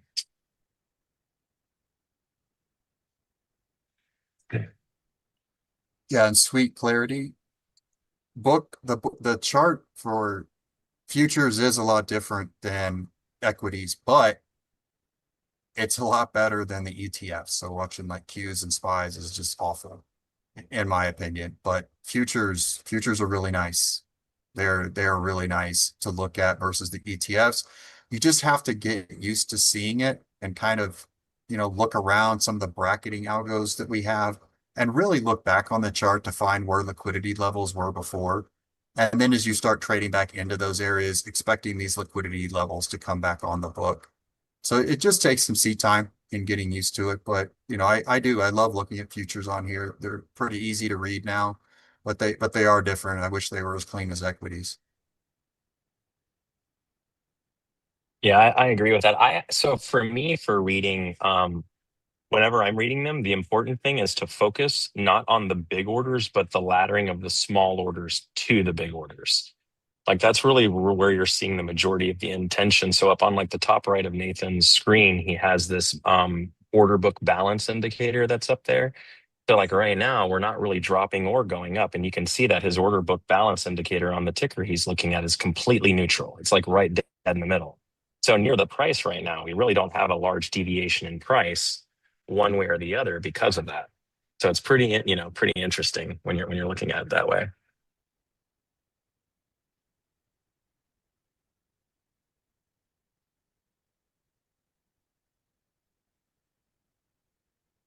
How do you join the group garbage truck and dumpster fires? Seems to be my speed.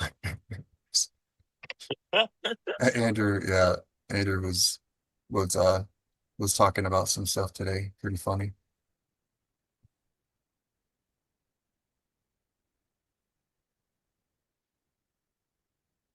So ES did find a bit of a seller there at R3. I'm still just holding my RTY, but if we move much lower than the CP, we're going to fail the overall trend on this buy.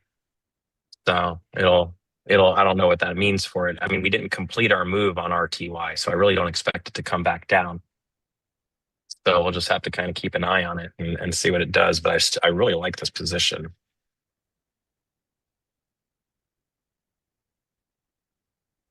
But the ES is selling very nicely off of R3. Did you take it? No, I got my because orders I'm set holding in. I'm holding the RTY position. Wow.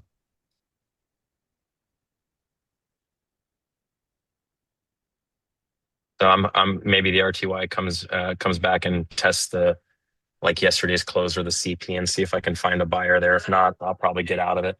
Especially if we pull back and reoffer like the highs and then start to sell with some volume. For me, the volume's still not really that high on the sell.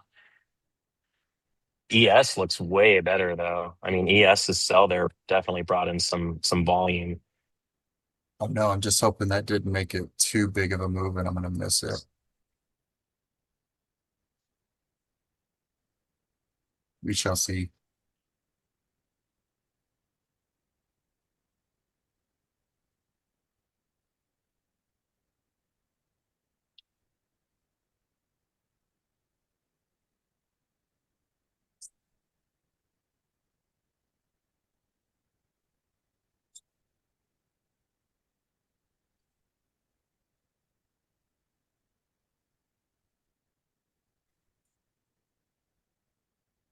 I'm gonna go out of my RTY if it comes below 23.94. Yeah, I was looking at that. I was looking at what you were It thinking should about it. not come through CP in yesterday's close. If it does, that still gives me $1,000 on this trade, mirrored It's not bad. across multiple accounts, obviously. So it still makes for a beautiful day today on this. So, but because right now we just lost the trend a little bit. So if we offer it and then start to sell back through previous day's close, I mean, doesn't seem like a great idea to hang on to it. I'm hoping the ES reoffers R3, and when it does, it lets RTY pop up to the open price so I can get my fill.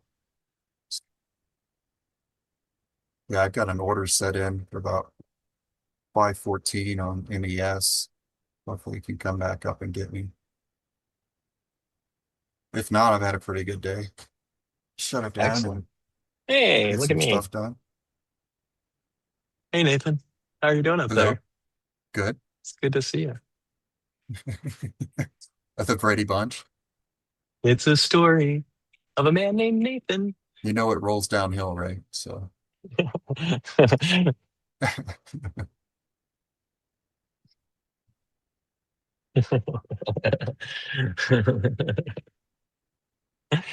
I'll give these two people a computer and see what happens.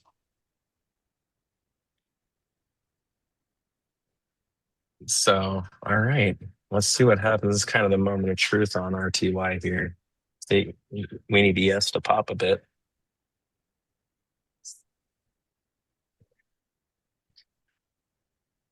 All right, so I that's just a got new in trouble. high. I didn't bring that coffee pot back down. Oh no, you're done. Yeah. Do you need to sign out for a minute? No. Just kidding.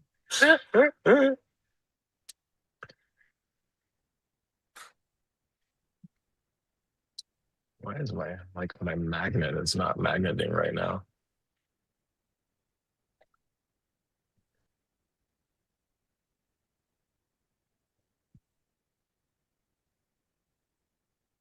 That's not what's going on at the moment anywhere. I'm Apple's just down at holding this S3. I'm just holding my my RTY. Nvidia's still trying to hold R4. Oh yeah, there we go. It started buying. See, it shouldn't have lost the CP. That's exciting. Oh, that's a nice push too.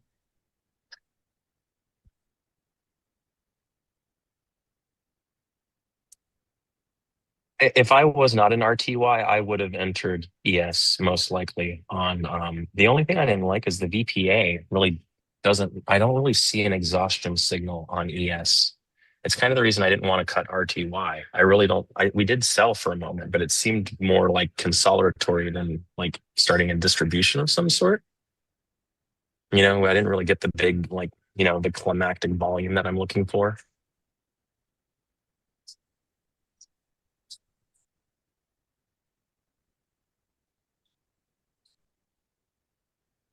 I'll catch up with the questions. Ben has a nice question. Thor, are you closing a trade before the Camarilla tells you to? I don't know what that means. The Camarillas don't really tell me when to close trades. I close my trades based upon profit metrics basically. But since I'm on my this is one of those unfortunate things since I'm using a funded broker instead of using for some of these trades instead of I am also using my IBKR account, but I'm also using multiple fundeds. I have to be cautious with how much drawdown I allow because they get mad about those kind of things. So I will if this comes all the way back through the CP, I want to make sure I make $1,000 on this one today. So that way I hit my profit goals. So I think that's I am willing to do that. Someone was asking about the they were saying, where do I get the volume candles in TV? The volume candles in TV, the ghost candles. If you want to go to my Instagram at ThorYoungBBT, there is a direct link on my profile. It's the easiest way to find them because they're private. They're not publicly searchable because they're too cool for the public. Thor, look at this engulfing candle here on the Russell that held. That's really nice. I'm pretty stoked. Yeah, that's looking nice. That's right where you would expect it to kind of make this move too. It's really nice. I like that it's doing it while the ES is kind of parked a little bit too. Here we go. That's a good push right there. All right, so we just bought premium there with some values, with some volume.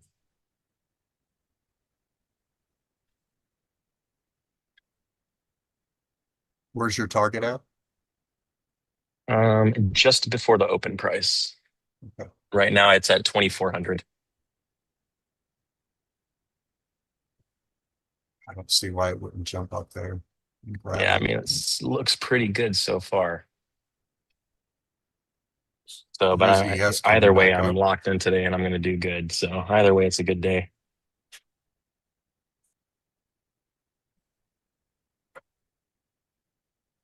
If you were short Netflix, would S3 be your target? Let me see. I haven't looked at Netflix for a while.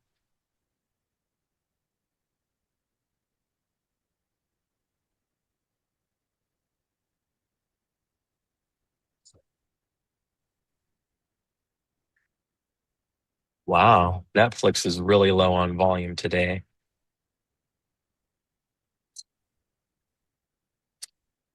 it's an actually really lovely R3 short, but it was on a narrow range, so I wouldn't have called it, I don't or I like wouldn't the have played price it. action. The volume just stinks. Oh, it's terrible. That would just be hard to rely on the move with that low volume.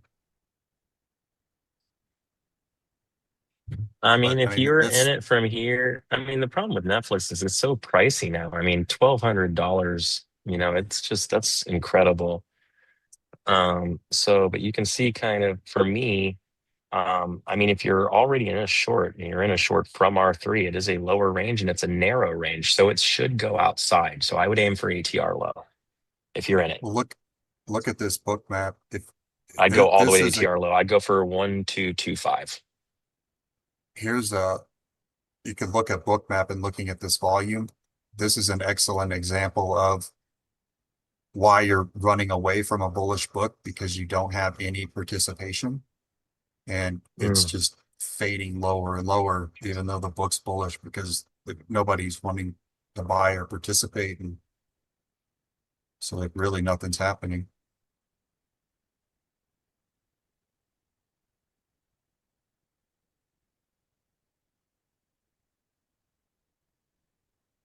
I mean, So it would have if been we're going to nice get if up, that push had had a little more volume on it, because now we're kind of coming back again.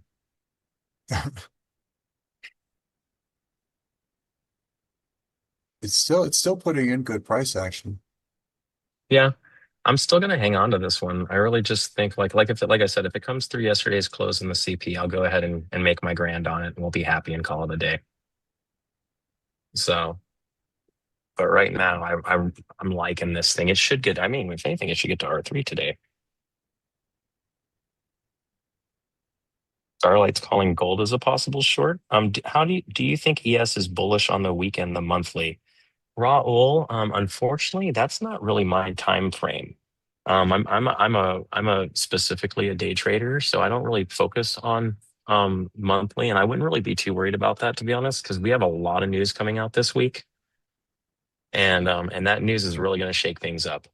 So I wouldn't try and like really make like a lot of assumptions. I would just let the price each day lead you. And I think unless you're looking for swing advice, and if that's the case, then maybe Right. someone else to talk to, like Brian, maybe, you know.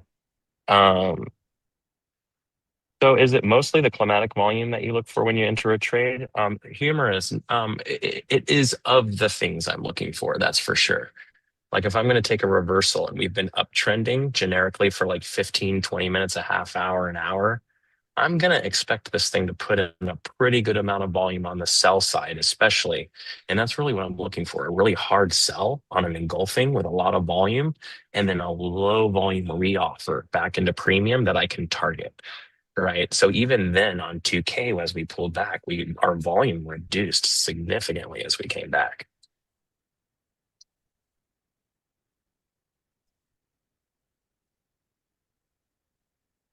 Oh, can you hear me, Thor? I don't know if I your can hear mic you. went out.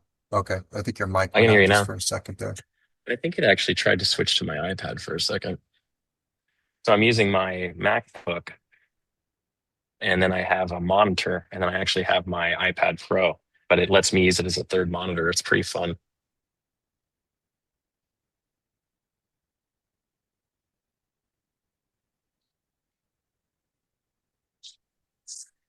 All right. You shorted NQ a few minutes ago into the open stop at MR3. I seem to keep losing R3 shorts. Well, so here's the issue with NQ today. NQ is technically in a higher range today. Right. So you have to be a little cautious with NQ, and it did not open in the right place really for a good short. It opened way too high. So for me, with it being technically in a neutral, or you can actually see we closed higher. Oh, you can't see, I have Nathan's screen. But anyway, we actually closed higher on NQ. So I specifically didn't target NQ today because of that. ES seems to be the more preferable hit today, if it happens. Hey, what's up, Chris MC?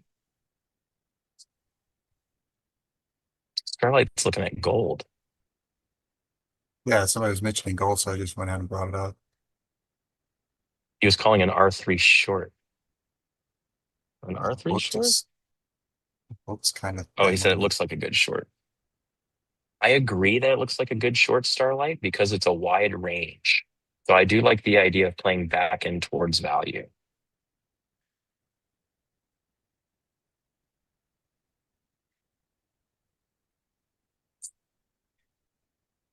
Man, we are really having trouble advancing though on RTY.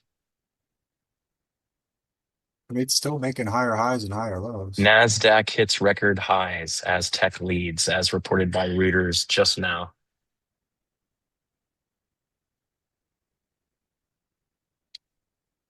I thought the high was up around 24,000.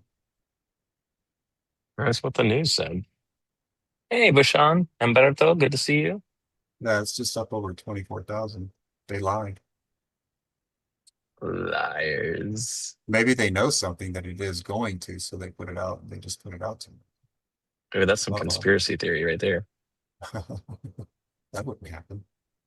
That'd be amazing.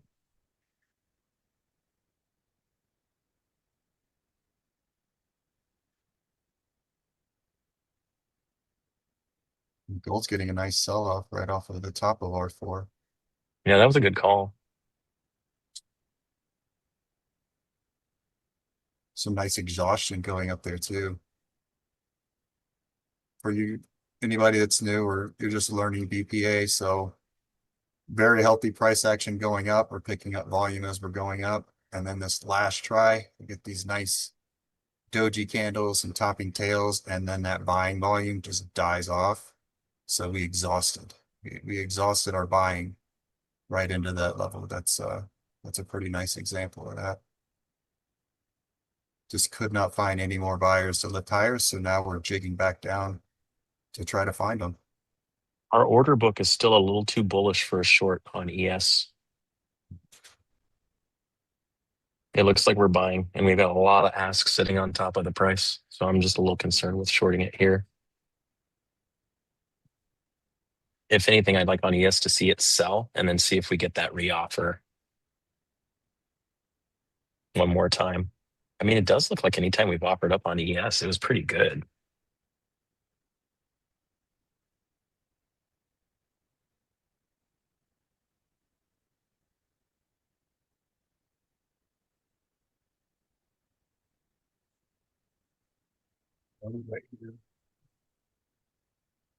So we're getting into some selling pressure looking at spot camo. All right, I'm going to go ahead at the greater loss of trend. I'm going to go ahead and kill RTY, and then I'm going to try a short on ES. So I've made about 1,200 on RTY, and I just shorted ES with 2 contracts. So my average cost is going to be 65.14 and a quarter.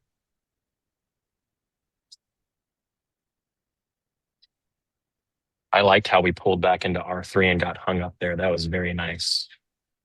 So if this one goes up and breaks, I'll lose a little bit of my earnings, and we'll just call it a one win, one loss situation,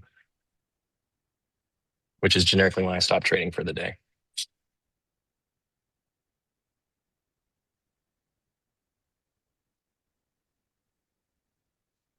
Dylan, do I mostly trade VPA?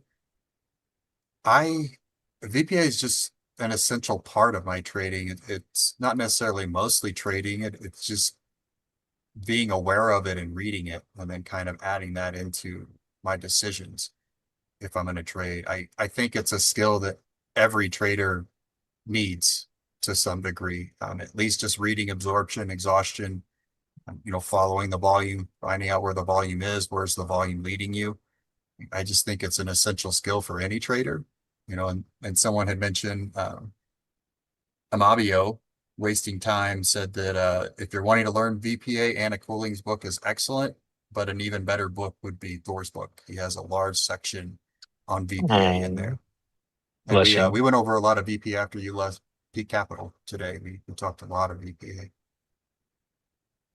Excellent. VPA was the same here, INTI. I just pulled my RTY as well.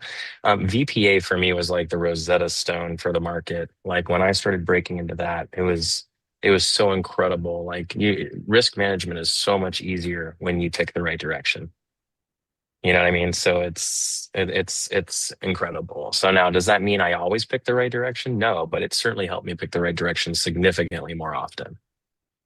And all I need is 50-50. You know what I mean? We don't need to be perfect. Just 40%, 50%. I mean, Yeah, even from exactly, what I've learned, Chris.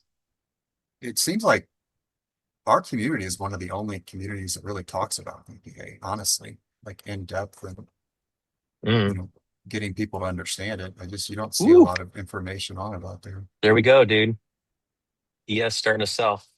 I know I got in, like, Did you get some unit? I did get some. Did you get some? Oh, I'm getting some. All right, let's see how we responded 2 days ago's close. If we sell down to pre-market high here, that should be pretty sweet. We also got some decent volume on that last sell candle too.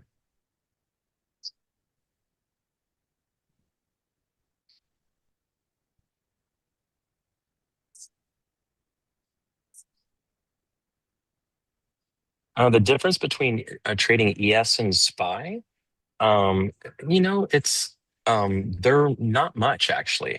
Both the SPY and the ES are both based upon the performance of the SPX, right? So the SPY is an ETF based on the indice for the SPX, just like ES is a future based on the indice for the SPX, right? So they are two completely different vehicles. Right. So it is often, we kind of call it like, a horse and buggy. Most of the time the horse pulls the buggy. But in this instance, the buggy is actually the SPX. Right. This is this is what's actually pulling things and moving, or sorry, the horse is the SPX. It's what's actually pulling things.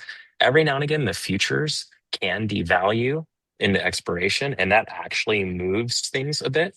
You know what I mean? But for the most part, we're based upon what the overgeneralized override market looks for in the SPX. When we're saying ES versus NQ, that's kind of the same thing, right? ES is the S&P 500's future, which is based on the SPX indice, right? Where NQ is the NASDAQ 100 future, and that's based upon the NDX indices, right? But the SPY and the QQQ are just exchange traded funds that are also based upon the performance of those same two indices.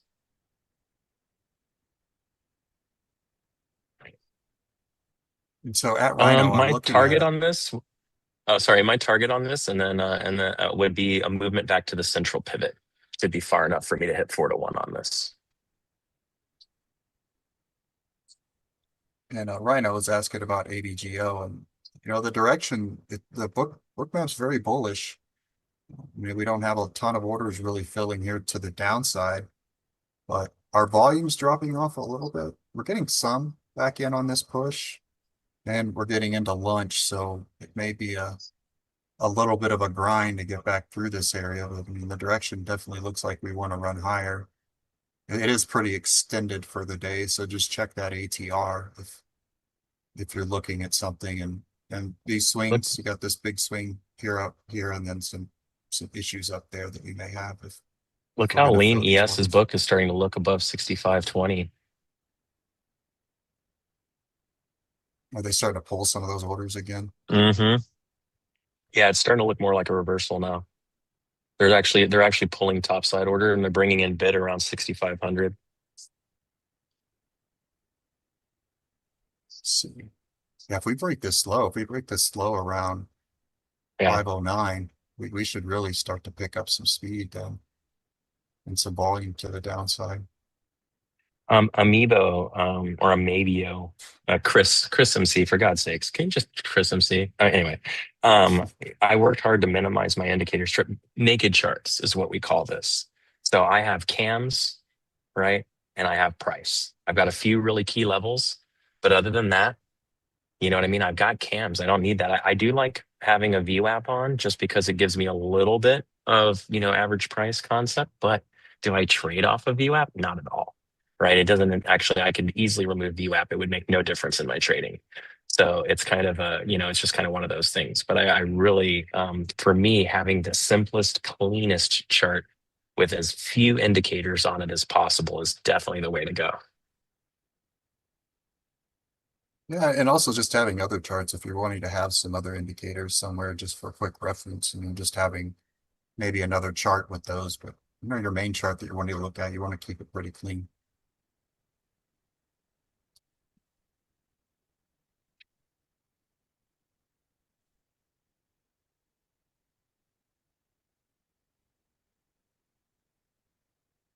What's your target for ES? It'd be like somewhere around like I could probably get a target by around the open price. Actually, 6,500 would be about good enough on these. I have 2 full-size contracts. So when I Nice. entered, my stop was just above high of day. It took 10 micros. Nice. So just one. You're about ready, buddy. Time to graduate. I mean, you have. Time to start grabbing one full size. You've been inspiring me to try it out. Let's go. I had a good day last week off of some full-size contracts, so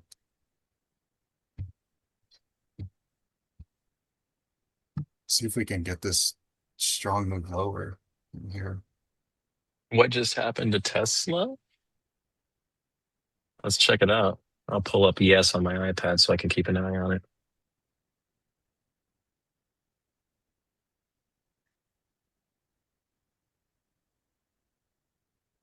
Ooh.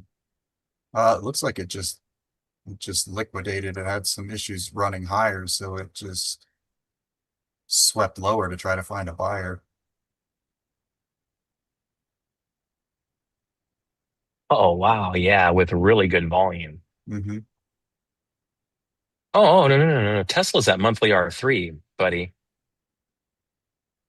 That sell came Oh, is right it? off a monthly R3. Yeah, Oh, that's okay. monthly Yeah, I see it R3. now.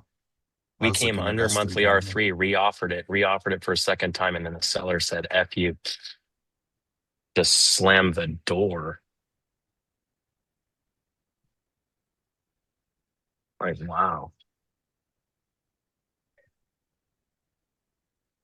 Thor, why don't you have key levels such as last week's month's close, high, low on your chart? Humorous, this kind of goes into that whole, like, kind of the naked charts kind of a concept here, man. I just can't have too many indicators. It's just analysis paralysis. You know what I mean? Like that you need to only have the exact number of things you need to make a decision. Anything over that, it's just going to slow you down. You know what I mean? So it's like if you know the route, you don't need to use your GPS. I don't know anybody ever do that. You drive in your car and you have your GPS on, even though you know where you're going. It slows you down. You're constantly looking at the GPS, checking, but you can just drive, right? So for me, I just don't need that many indicators steering me. I've got cams, and the cams are calculated off of all of those levels, right? And the cams are going to respond for me better than those levels. So it's certainly valuable to look for like mass correlation, for instance. I think that's quite useful. But but that's about it. If those levels happen to pair with a cam, I guess that could add more value to it. But again, it's not going to change which cam I short. So just hit the cam, whether it's there or not.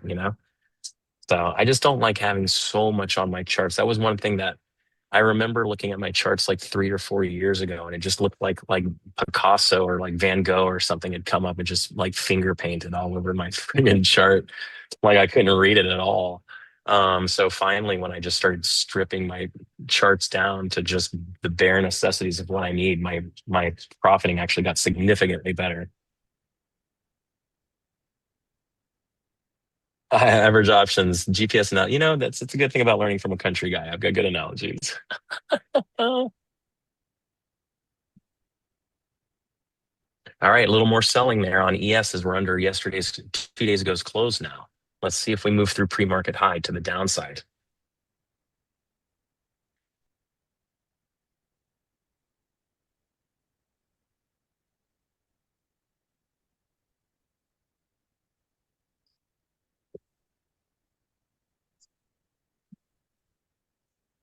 Let's go. Ajit, keep it going, buddy. We got this, man. Ooh. Wow. Let's go. Let's go, Oh yeah, there we Harjeet. go. Let's go, Yeah, buddy. Let's go, that's buddy. that low. That's that Look low at that on that volume. break Look at there. that volume coming Yeah. in there at that break. Those buyers were trapped. Now they're getting stopped out. That's exactly what we want. Yeah, that's So as long as we beautiful. don't get too much engagement on this reoffer, we should be good to go.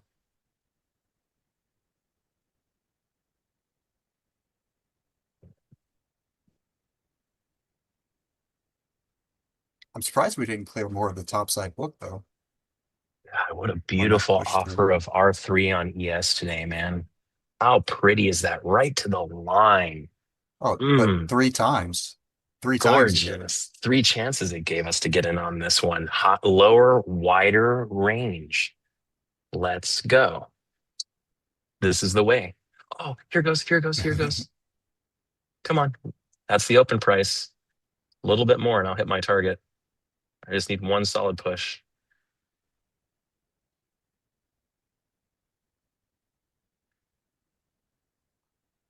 Come on. Boom. There it is. Yeah. Aha. Nice job. Deuces.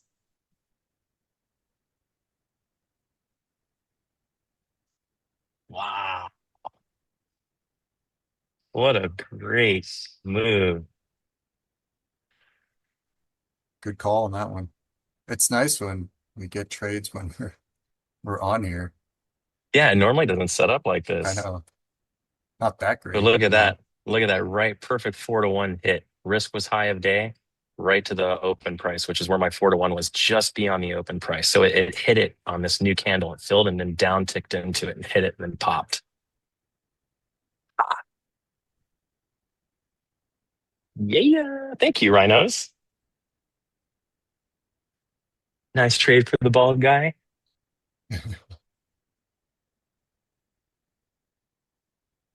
You're winning. You won one for the bald guys today. Yeah, that's what I'm talking about. Let's go.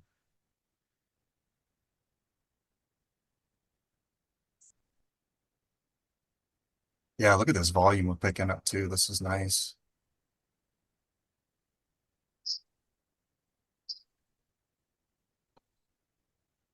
When are you gonna jump up to like the big boy contracts, like the big full size ones, like 500 The, a point? yeah, the real size, right? Or whatever they call those dang things. Because we're trading e-minis, right? Yeah. The real full size, I guess. You can't see my screen, unfortunately, but the candle I got filled on was at 11:47. The candle I shorted on was at 11:33. I'll post it on my Instagram later, Tom, for you when I'm sitting in the plane. So just follow me at Thorium VBT on the IG or on X at Thorium.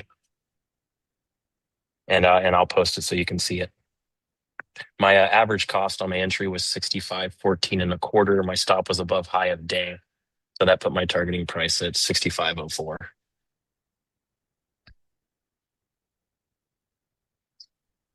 Nice quick one too. That's the ones we want.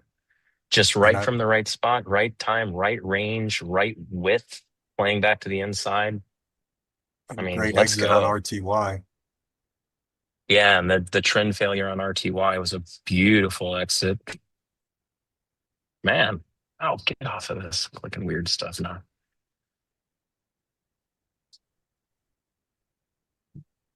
Yeah.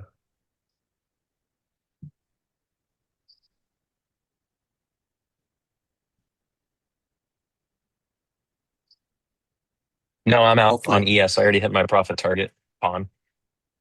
Did anybody else get that? That ES trade? Hopefully.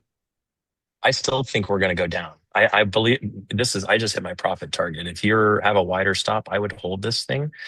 You have monthly central pivot and S3 is down near 6,500 to 6,466. Sorry, 6,474, 6,472 for monthly CP, 6,466 for S3. I do think we could be there by the end of the day. That's below pre-market low. So if you're short from here, this could be one heck of a move if it fits. So we are bringing in some ask all of a sudden on NQ. That is a little worrisome. Mm-hmm. So we'll see if we maybe get a bit of a squeeze here. So this thing gave us a lot of chances. It made high of day. So this is what I liked ES so much because back at around 11:11, it made high, actually at 11:11. That's ironic. It made high of day, and then when it re-offered, it did not break high of day.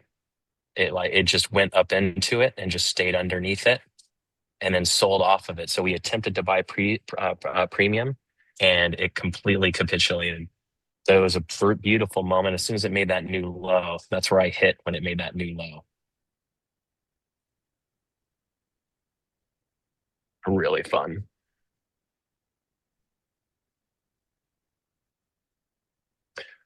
So that puts my day at, ooh, very nice. Over 2 grand today. I can. But mirrored on 4 other accounts. So that would make today makes it a 10K day. It's not bad. Get on the plane and relax now. Let's go.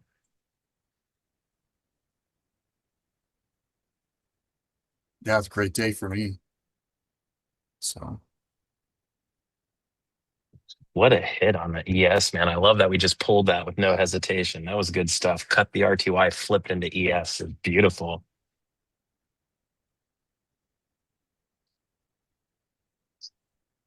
Thoughts on NVIDIA? Let's check that out.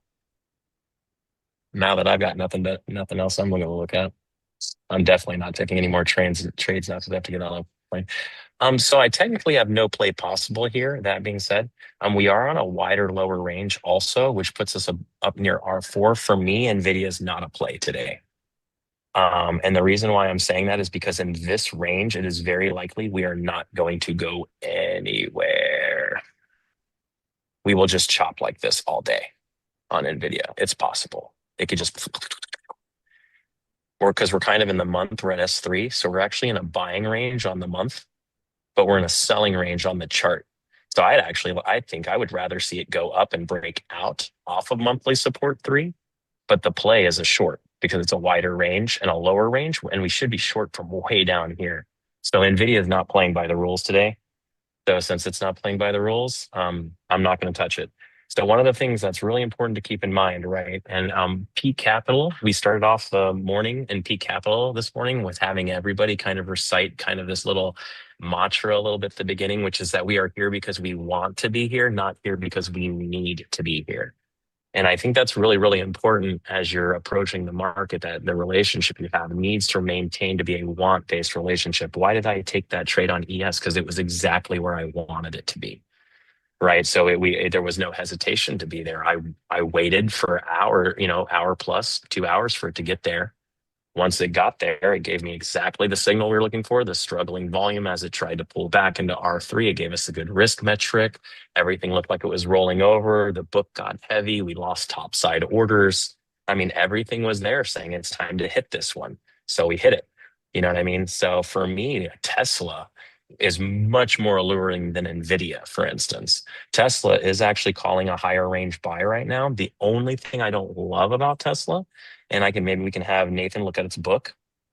The only thing I don't really like about Tesla is that we have already come out of the selling range, right? So it is a higher, wider range, but we had to go up to sellers before we could come down to buyers, which seems distributionary, right? So we were likely more selling overall. So a buy here may not be fruitful. If you do buy here, I'd probably shoot for the CP and not much more. It'd be more of a scalp. And keeping in mind, we're also at monthly R3, right? So monthly R3 is a selling range on the month. So in general, we're going to move down easier on NVIDIA than we're going to move up.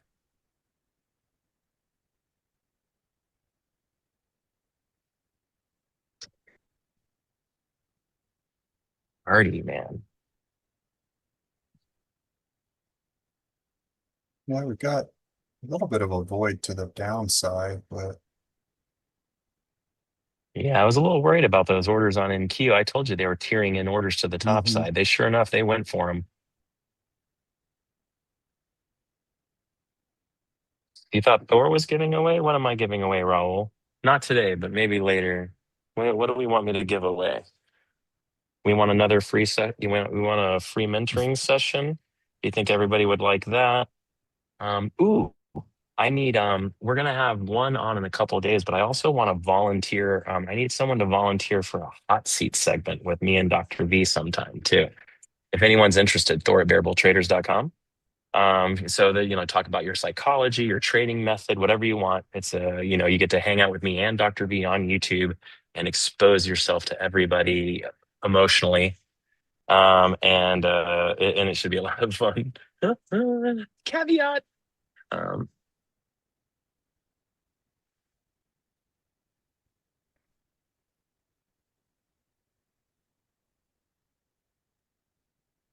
On the left is that volume profile analysis. So for Nathan, he's got his chart with VPA on the bottom for sure, and then he's got Bookmap on the right.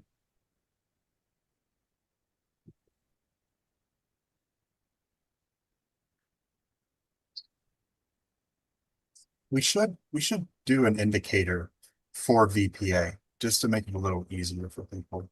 I know you had the ghost candles, but I'm wondering if there's something else. We're right now private side thing. We'll see if I can get it done. I'm working on what's going to be called it's basically like there's an indicator that I've already found through TV that's called it's like ready, aim, fire is what they call the indicator. So I'm basically creating my own version of that. So it's like it'll actually give you the ready will come when the cam calls, the aim will call when it's in the right area to enter, and then fire and it'll give you an arrow or an indicator that's supposed to claim when it fires. But I'm working on that, but I don't know if I'll be able to release it because that one's a little bit too much on the legal side of things. If people start losing money and I put out an indicator that was telling them when to push the button, that ES drawback towards R3, I feel like was on declining volume. So I think we're just reoffering the range again.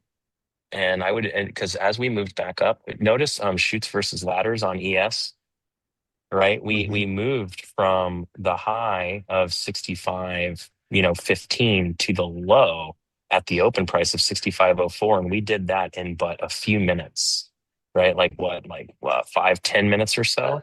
But in that same amount of time, we have only been able to move about halfway back up, and it's been on all smaller, lower volume, truncated and wicky candles. So I with that big sell that happened into the opening price, I really feel like that's more the direction we're going. I think that looks pretty good. But right now we've got too much ask, especially on NQ. NQ is driving right now. We are pushing up into, we've got a really large block and almost no orders to the downside. So NQ right now looks like it had zero desire to sell off. While ES looks like it could do it right now. ES has a big order at 6,500 and it's really struggling to go higher. So we could actually deviate here, which would be very interesting. So there are times when the ES and the NQ will absolutely deviate, and that could actually start to happen. My IG is at Thor Young BBT, Bearable Traders at Thor Young BBT. Anyway, so it is noon, and my plane literally just pulled up. So I'm gonna go do a couple of things, take a Dramamine, and take a nap. So I hope everybody. If you're a BBT Elite member, I've had my Bookmap webinar in the webinar room. So make sure to come by, hang out with our guy Nathan to do Bookmap. He's always there to help you guys out and teach you the best. If y'all have anything else you need, let us know. Otherwise, I will see you all back on tomorrow. Hope everybody had a great trading day. Lots of news coming up this week. So be safe and keep it green. Talk to you later. Thanks, Nathan, brother, as always. See you, Thor.